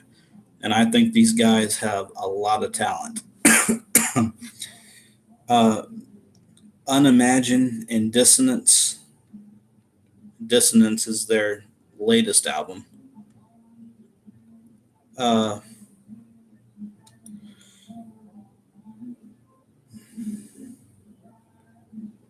yeah, I highly recommend Hands Like Houses. They're straight up just a rock band that they scream sometimes, not all the time. They're more just a regular hard rock band out of Australia, but they're really good, really talented. I highly recommend checking these guys out.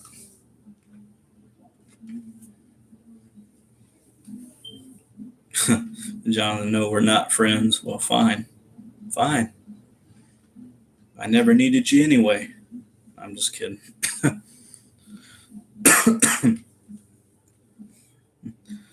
Zach D, you heard good things about Under Oath. Can't say I have the respect for the members since they sold out their Christianity.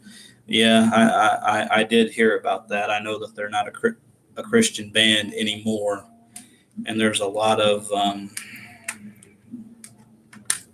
a lot of questionable lyrics on the album Erase Me. But I got it because I liked some of what I've heard. I'm the type of person that I'll get a whole album just for a couple of songs. I probably shouldn't do that, but that's the kind of person I am. But I'm also glad that I do that because I'll end up liking songs that I didn't even know I liked. Okay, now this is the album that I think I'm going to get a lot of hate for, as if Under Oath wasn't already a questionable purchase, especially like Zach D said, selling out their Christianity. Uh, please don't hate me for getting this. Okay. It's Escape the Fate's new album, I Am Human. Okay. Yeah, I got it.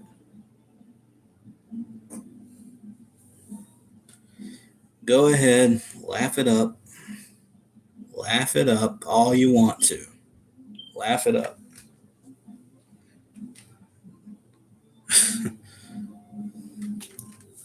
Now, like I said, before I get criticized to hell and back, hear me out.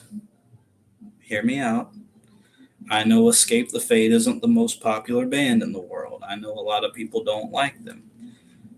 I'm not a huge fan of them either, but I decided to check out I Am Human, and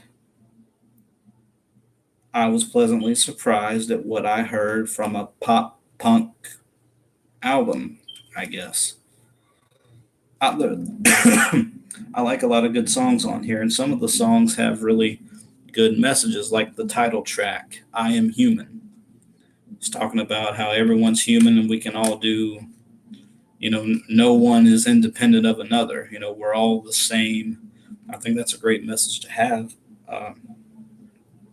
Don't get me wrong, there are some absolute duds on this album. I mean, duds on this album. Monica, you keep leaving me. What's up? And welcome back. I guess I'm going to have to show my CDs again. I finished up my Sevendust review. I gave All I See Is War an 8 out of 10. Just to recap. Now let me go through my albums again because I want everyone to see it. These are albums that I have bought Did I say Escape the Fate? Yes, Monica, I did. Go ahead and laugh it up. This I got Escape the Fate's newest album, I Am Human. So yeah, go ahead and laugh it up. Zach D has already laughed. I know he's just joking, but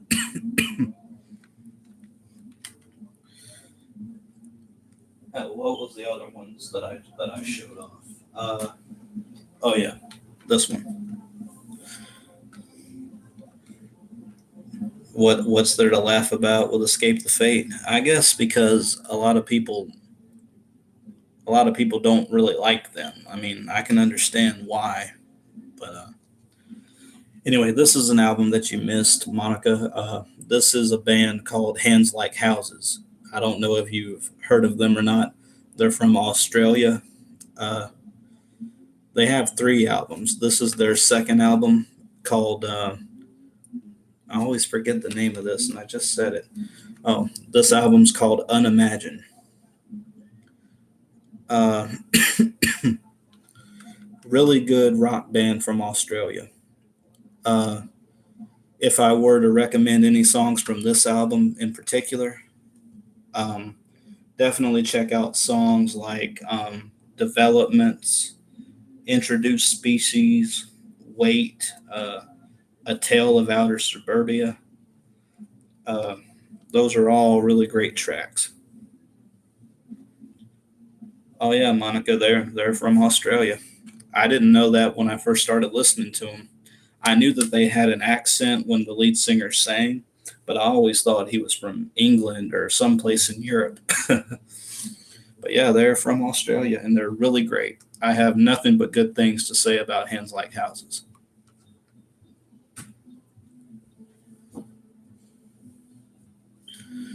Oh, I missed a bunch of comments. I'm sorry, guys.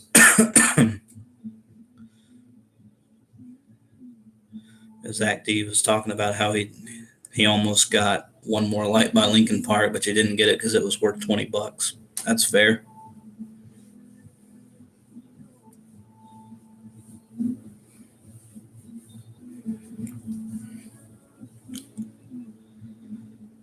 Escape the Fate is meh. Yeah, I agree. I'm not a big fan of them either. The only reason that I got this album was because some of the singles from I Am Human I thought were really good, like the title track, I Am Human. That's probably my favorite just because of the message. It's a really great message about accepting people and trying to get people to see that we're all human, that we all have flaws, and that we're all we're all unique and different, but at the same time, we're all the same. We all have feelings.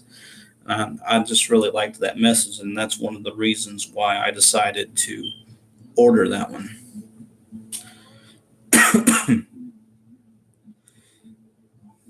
You're asking if Monica, you're asking if Escape the Fate is considered metalcore. I think they were considered metalcore at one point. Uh, this album doesn't scream metalcore at all to me. This is more of a punk pop type album, I guess you consider it. But I like it. I mean, it's not the perfect album at all. I don't think there's even such a thing as a perfect album. But don't get me wrong. Uh, this is a passable Escape the Fate album, but there are some duds on this album if I've ever heard one. I mean, songs like Empire and Riot.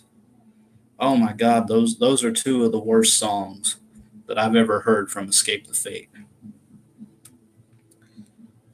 Sounds so bad, but the rest of the album is pretty passable.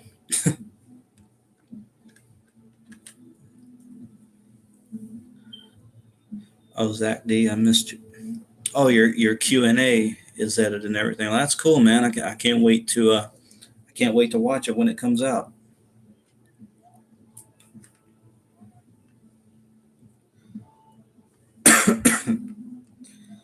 I guess people don't take Escape the Fate seriously. I think that's why I was so hesitant to show people, because people be like, he bought Escape the Fate. I think people put Escape the Fate on the same level as Black Veil Brides and Asking Alexandria and, Falling in Reverse, bands that aren't really popular and they just sound kind of, for lack of a better term, whiny on a lot of their albums. But this album, I Am Human, by Escape the Fate, I don't think it's a whiny album. Uh, it's a mixed bag, I'll say that. But I thought it was good enough to get, so I got it. So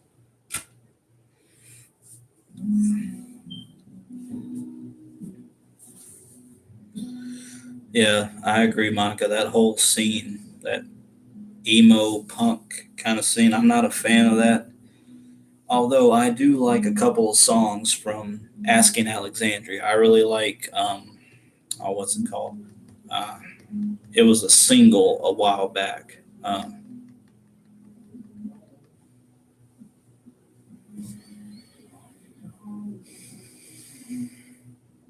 Oh, I Won't Give In. I think that's the name of it. I really like that Asking Alexandria song.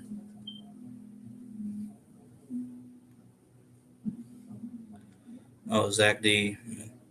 Oh, it's over 20 minutes long. Hey, that's great, man. Like I said, I can't wait to watch it whenever it finally uploads. Okay, now I'm going to show you guys the albums that came in the mail today. Sevendust, All I See Is War was one of them. But I also got the new Shinedown album, Attention, Attention.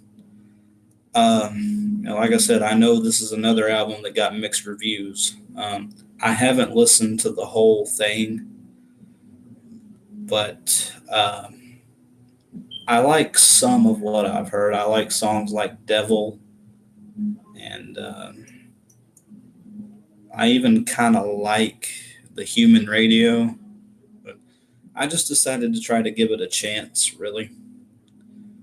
I like the name of the album, Attention, Attention. Uh, but I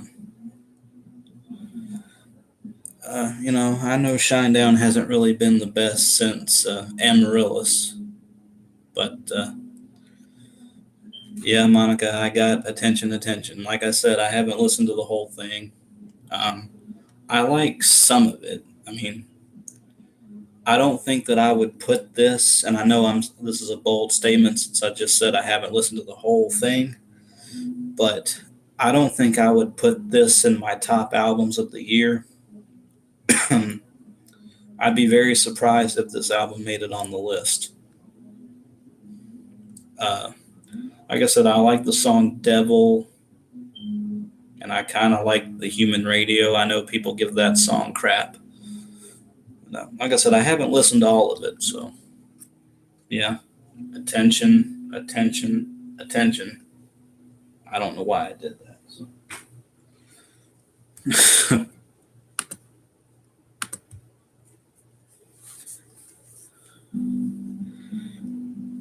Okay, John, your favorite Asking Alexandria song is The Black. I think I've heard that one. I don't know if I can remember what it was about or anything, but I definitely think I've heard that one. I wasn't too impressed. But I really do like the song I Won't Give In. I think that's a really good song. and the album has grown on you quite a bit, Jonathan. You're talking about Attention, Attention. And like I said, I haven't listened to the whole thing, but that album kind of bored you a lot. Well, that's fair, Monica. Zach D. Guess it couldn't keep your attention. Oh, puns aplenty.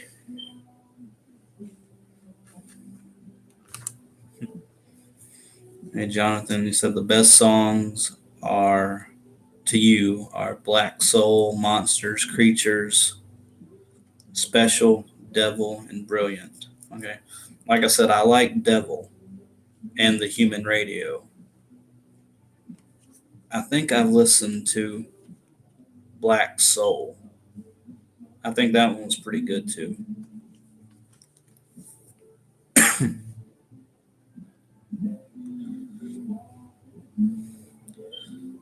Monica, yet you haven't listened to the whole thing and you don't think you will.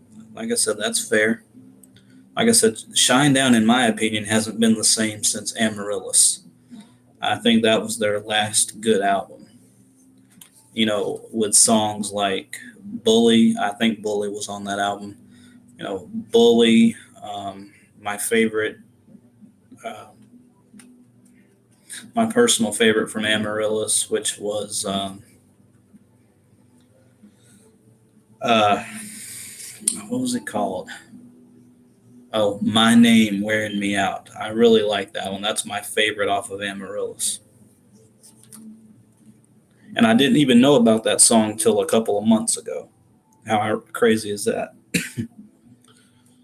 The song Attention, Attention was so boring. I don't think uh, I've listened to that to Attention, Attention yet. Black Soul was good. Yeah.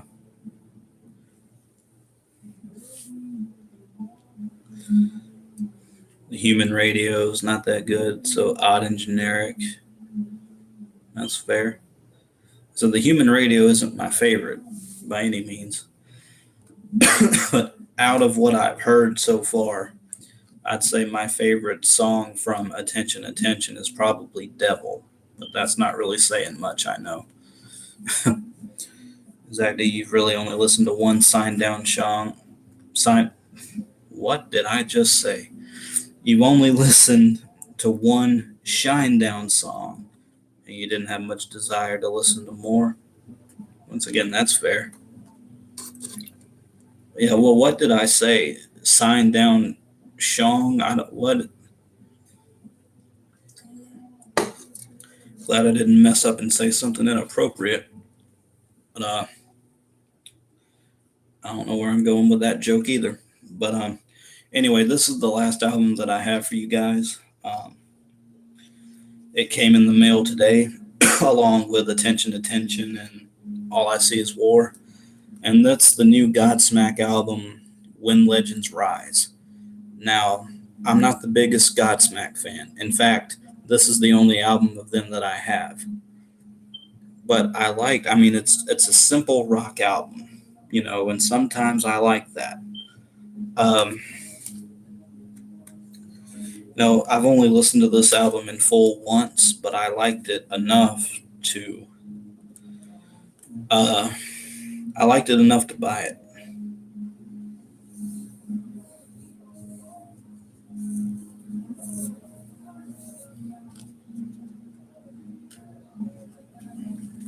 Mainstream Max, I don't know who that is or what that is.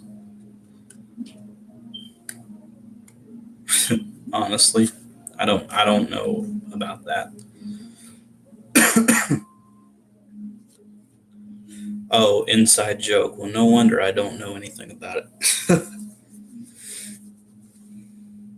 Monica, you never got around to listening to this Godsmack album. I mean, it's like I said, it's a simple rock album. It's not the best by any means, but I don't think that there's a bad song on here. Maybe I'll review this one in another stream. I don't know. But When Legends Rise, I think, is actually pretty good. No.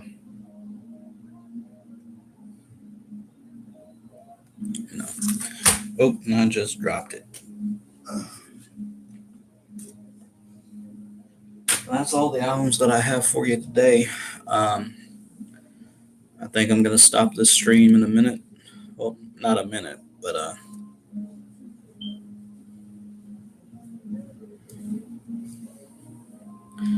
yeah, Zach D, thanks.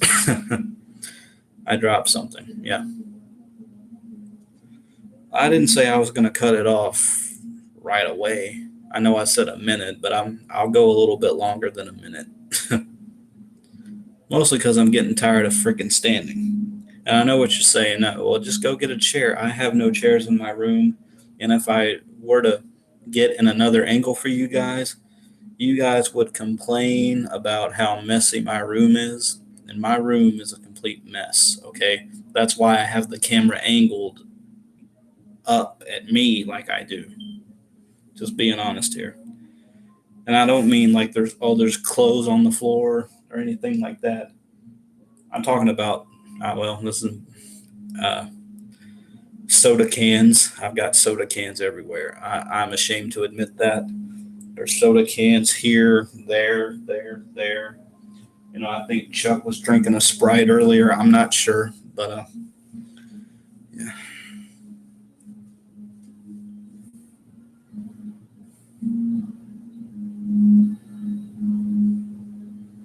Jonathan, that Godsmack album aged terribly for you, huh?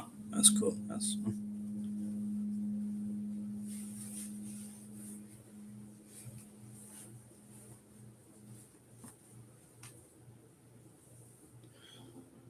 no cookie for me. I actually had two cookies yesterday at Subway. It was good,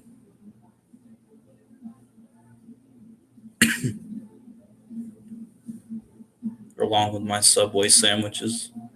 Notice I said sandwiches and not sandwich.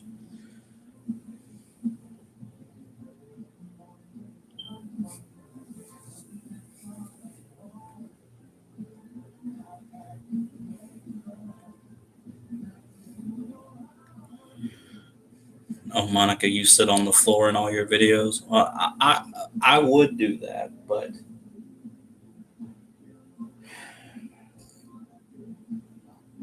who am I kidding? I don't want to do that.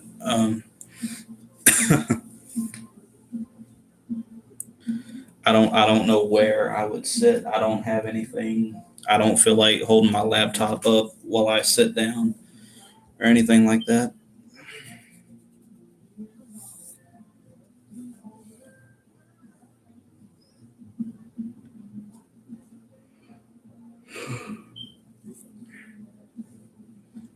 And you guys just talk amongst yourselves.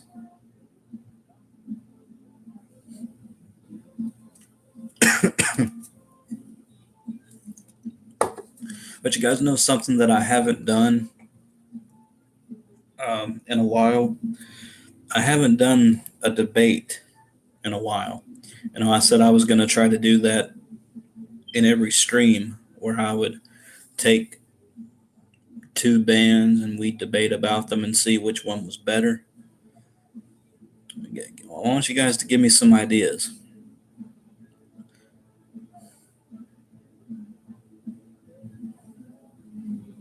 because I am personally drawing a blank right now.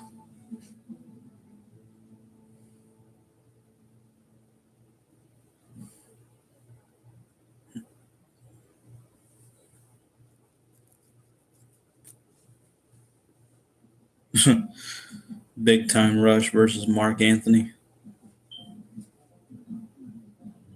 Yeah, I don't even know who Mark Anthony is. I'm with you on that, Monica. Maybe it's a good thing that I don't know who it is.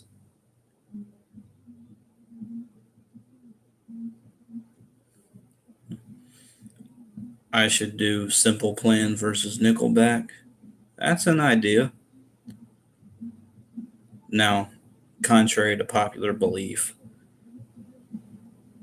I actually do like Simple Plan. There, I said it. Everybody's going to hell. I know. Um, I do like Simple Plan, but I do think wholeheartedly that Nickelback's better. I mean, we don't even have to have a debate on that.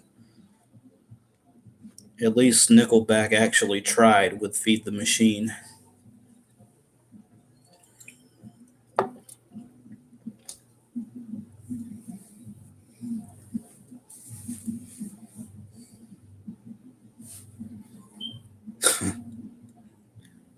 Ed Sheeran versus Ariana Grande. No,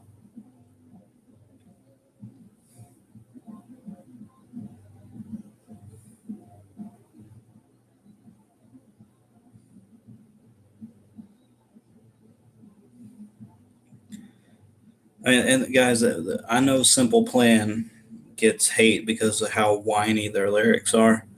But back in middle school, I was all about Simple Plan. I related to a lot of their songs, especially songs like Welcome to My Life. Uh, and I don't really understand why people make fun of the Untitled song. That's always been one of my favorites from Nickelback. Nickelback. Jesus. From Simple Plan, I mean.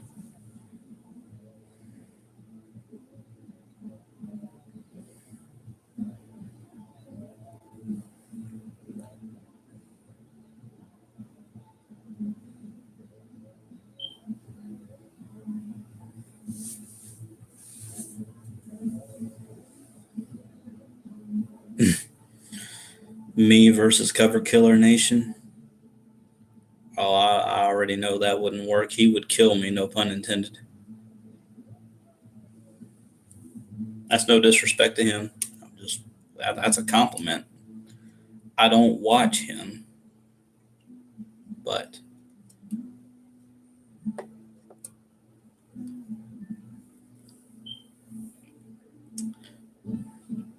I've watched some of his videos. He's pretty good. I'm not subscribed to him or anything.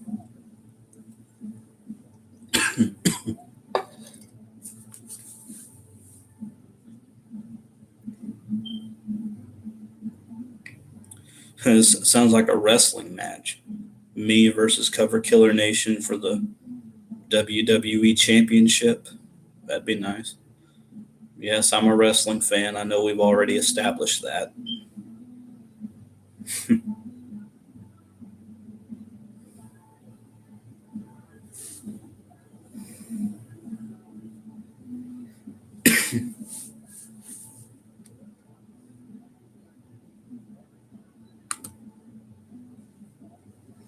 Oh, you've actually talked with him, Zach? That's cool.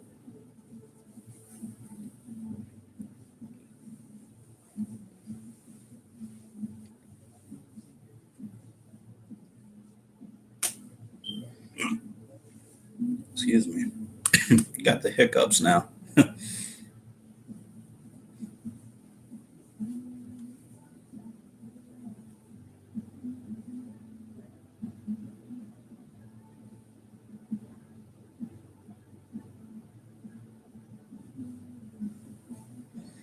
Oh, that's cool, Monica.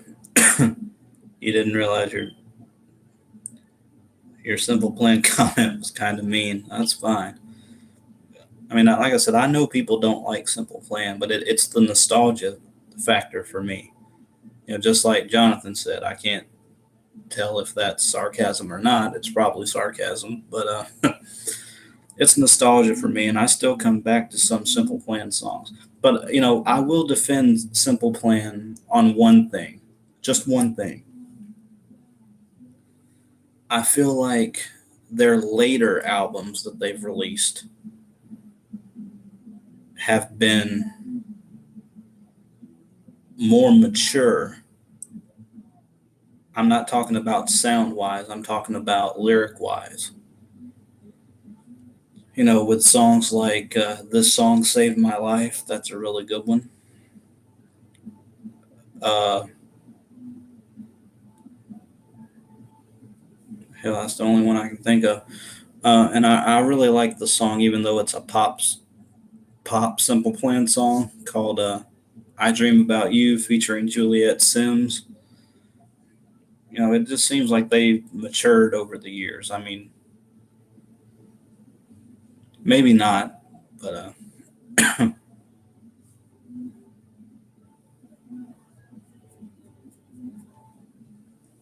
I mean, some songs are still kind of childish, but for the most part,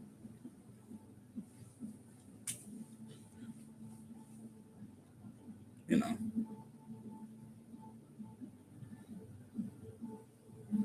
like I said, Nickelback still takes the cake, regardless of you put them up against Simple Plan or not. Nickelback actually does write good songs sometimes. And like I said, at least they actually tried and gave us a pretty passable album with Feed the Machine. I still come back to that album, if I'm being completely honest.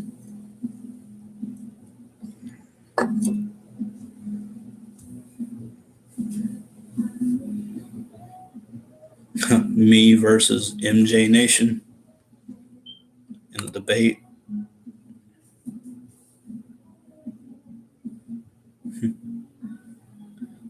I'm not much of a. I know I just said I'm kind of contradicting myself here. Uh,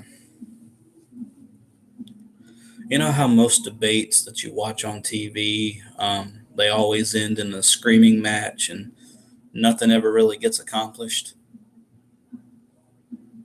Uh, that's what I think of when I hear the term debate. I don't like debates at all. I don't like to hear people scream or raise their voice, and it's an emotional thing with me. Uh, and I know people scream and I know people get upset and angry. I get that. That's a normal human emotion. But me not liking to hear people scream and argue, uh, it runs that runs really deep and personal with me. I'm just gonna say it. Uh,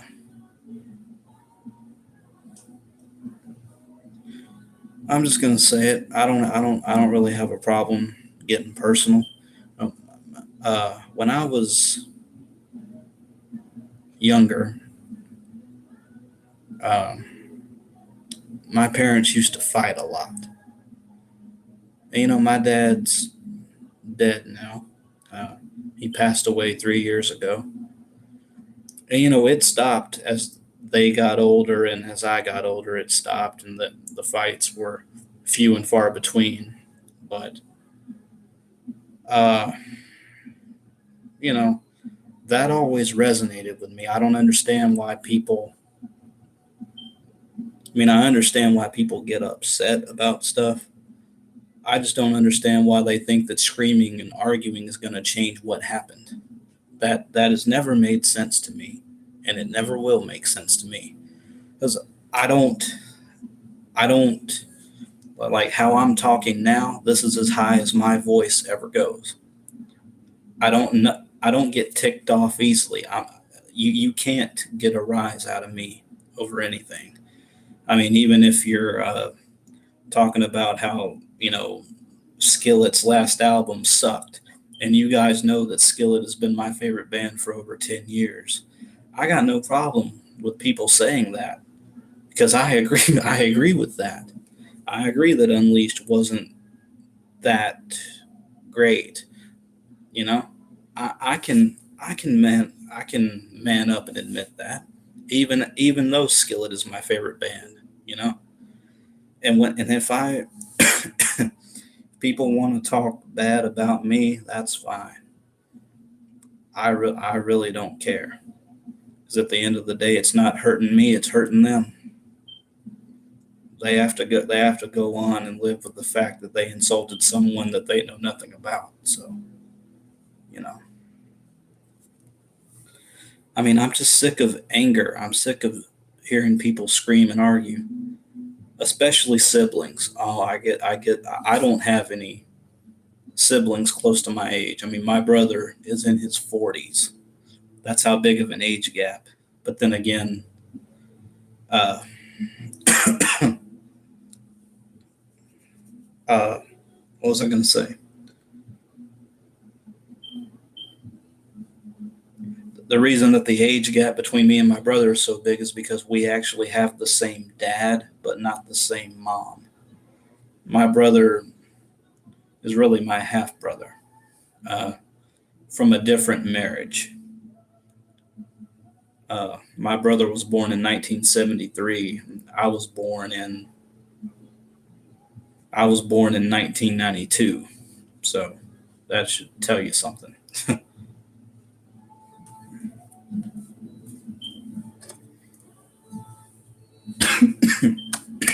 Excuse me. But yeah, that's why um, I don't like to hear people scream and argue, and that goes for anybody. It's not just siblings. friends, parents, uh, you know, anybody, teachers, doctors, whatever. Why do some of us think that screaming is going to change anything?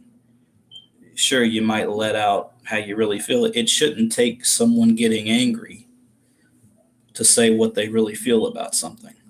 And I think that everyone dances around stuff until they get angry, and that's when the truth really comes out. And it shouldn't be that way.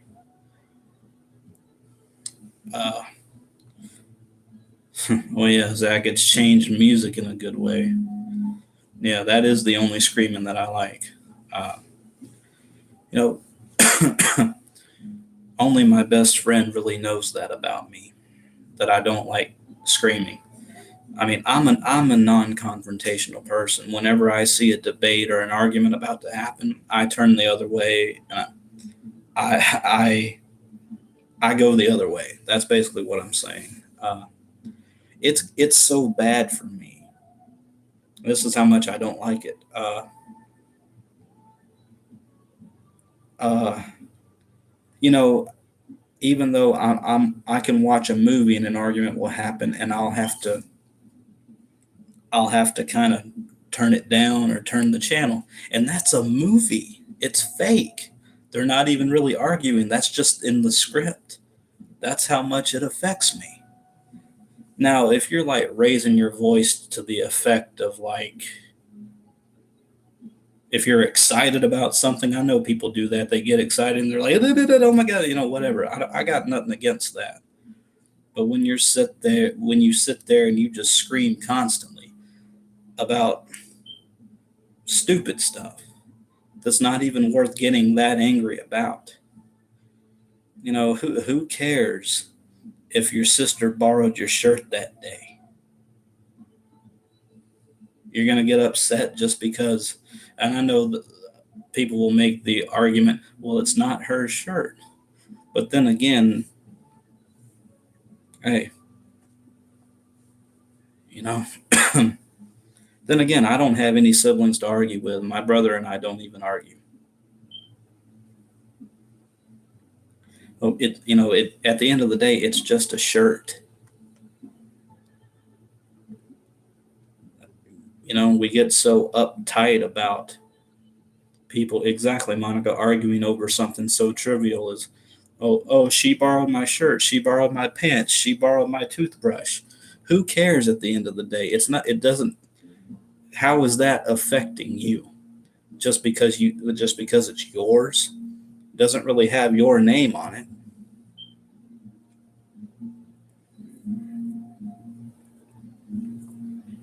You can buy another pair of pants, you can buy another shirt, you can buy another toothbrush.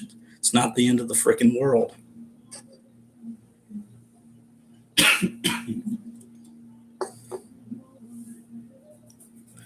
That just bothers me so much.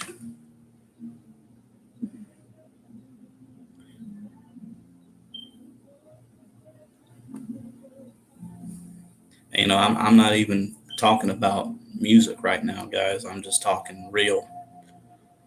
Why I don't like to hear people scream and argue. I mean, if the worst thing today that happened to you was that your order got messed up at McDonald's, you don't know how good you really have it. Or if your biggest thing that happened is, oh, my sister borrowed my toothbrush without telling me. If that's the worst thing that's happened to you today, you don't know how blessed you are. You don't know how good you really have it. Because there's people out there who don't get the same luxuries that we have. And excuse my language, you're bitching and complaining because your sister borrowed your clothes. Big fucking deal. Big fucking deal. Get over it. And I try not to cuss in my streams and videos, but I just gotta let this out. Who fucking cares? Who borrowed what? Who cares?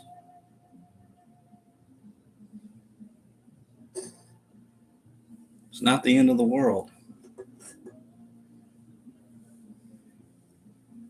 I mean, I know clothes keep us warm and, but at the end of the day, these are material possessions. It's sad that we care more about material possessions than what actually matters.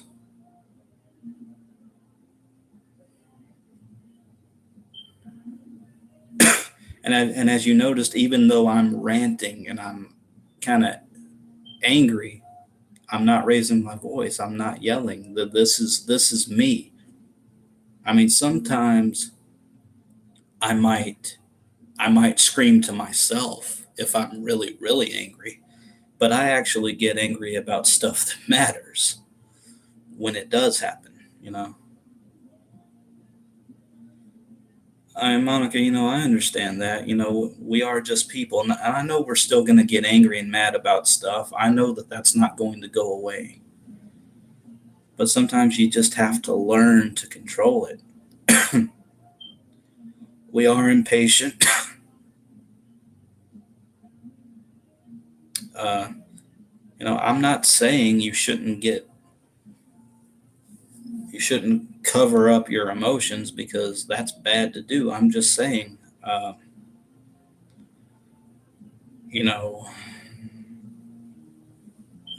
find other ways. There's better ways to communicate because do you really think I'm going to listen to someone who's yelling and screaming at me and talking to me like a dog? No, I'm not going to listen to that. You talk to me when you've calmed down enough to want to talk to me like a human. Don't talk to me like I'm shit. If I've if I've done something to offend you, tell me what I've done. Because most of the time, I don't even know that I've done anything wrong. You know?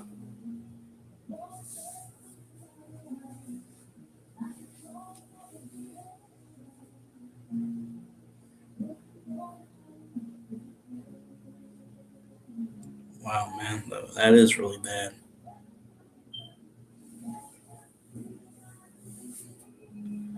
Like I said, I'm non-confrontational, but at the same time, I understand that not everything's going to be harmonious.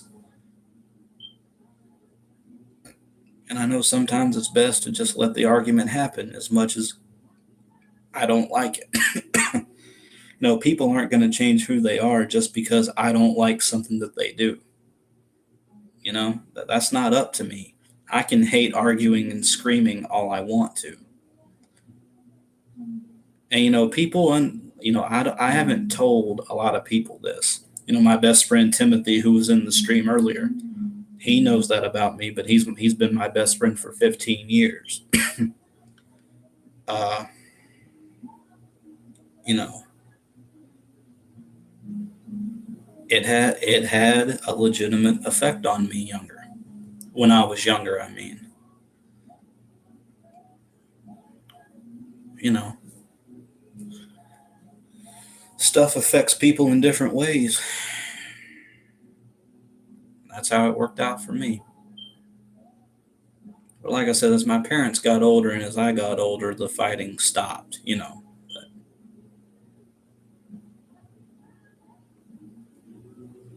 Uh, you know, it is what it is. I can't change how I am. You can't change people. They have to change themselves if they really want to. But I just advise you guys the next time you're angry about something and you know in your mind that it's not even truly worth getting mad about, try to hold back.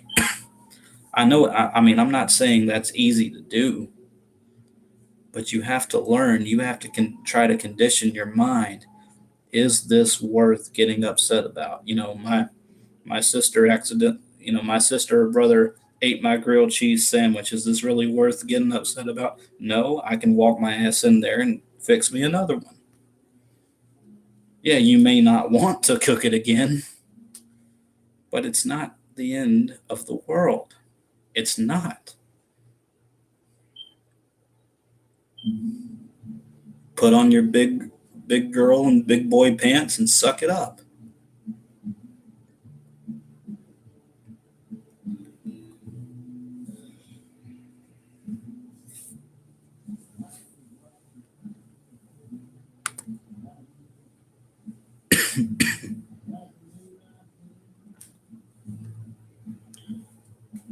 Okay, guys.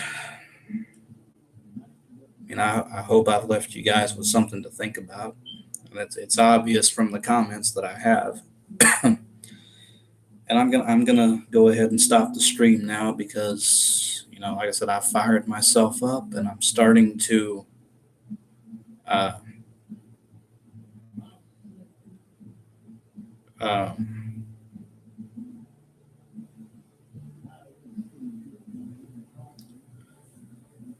I'm starting to get a lot of stuff in my head right now. So I think it's best for me to stop the stream now. Some people are emotional, Monica. I mean, it's not their fault. It's not your fault. But you just got to try to understand that it's not worth getting that upset about. And then, next time you feel really angry at something or somebody or whatever, just try try to think about what I said, because I'm all about trying to help people be less, what's the right word, less emotional. And there's other ways to deal with anger. You don't always have to let it out on the person that you're mad at or the thing that you're mad at, especially when at the end of the day, it wasn't worth getting upset about in the first place. That's all I'm saying. Anyway, guys, yeah, great discussion. And my coughing's starting to increase again. Like I said, I've been sick this past week. So yeah, I'm gonna go ahead and end the stream now. I know I got serious and kind of ramped up toward the last 20 minutes or so, but hey, I feel like it needed to be said. And if I wasn't gonna say it, who was? All right, guys. I hope you guys have a good afternoon, good rest of your night, and I will see you guys next time. Take care.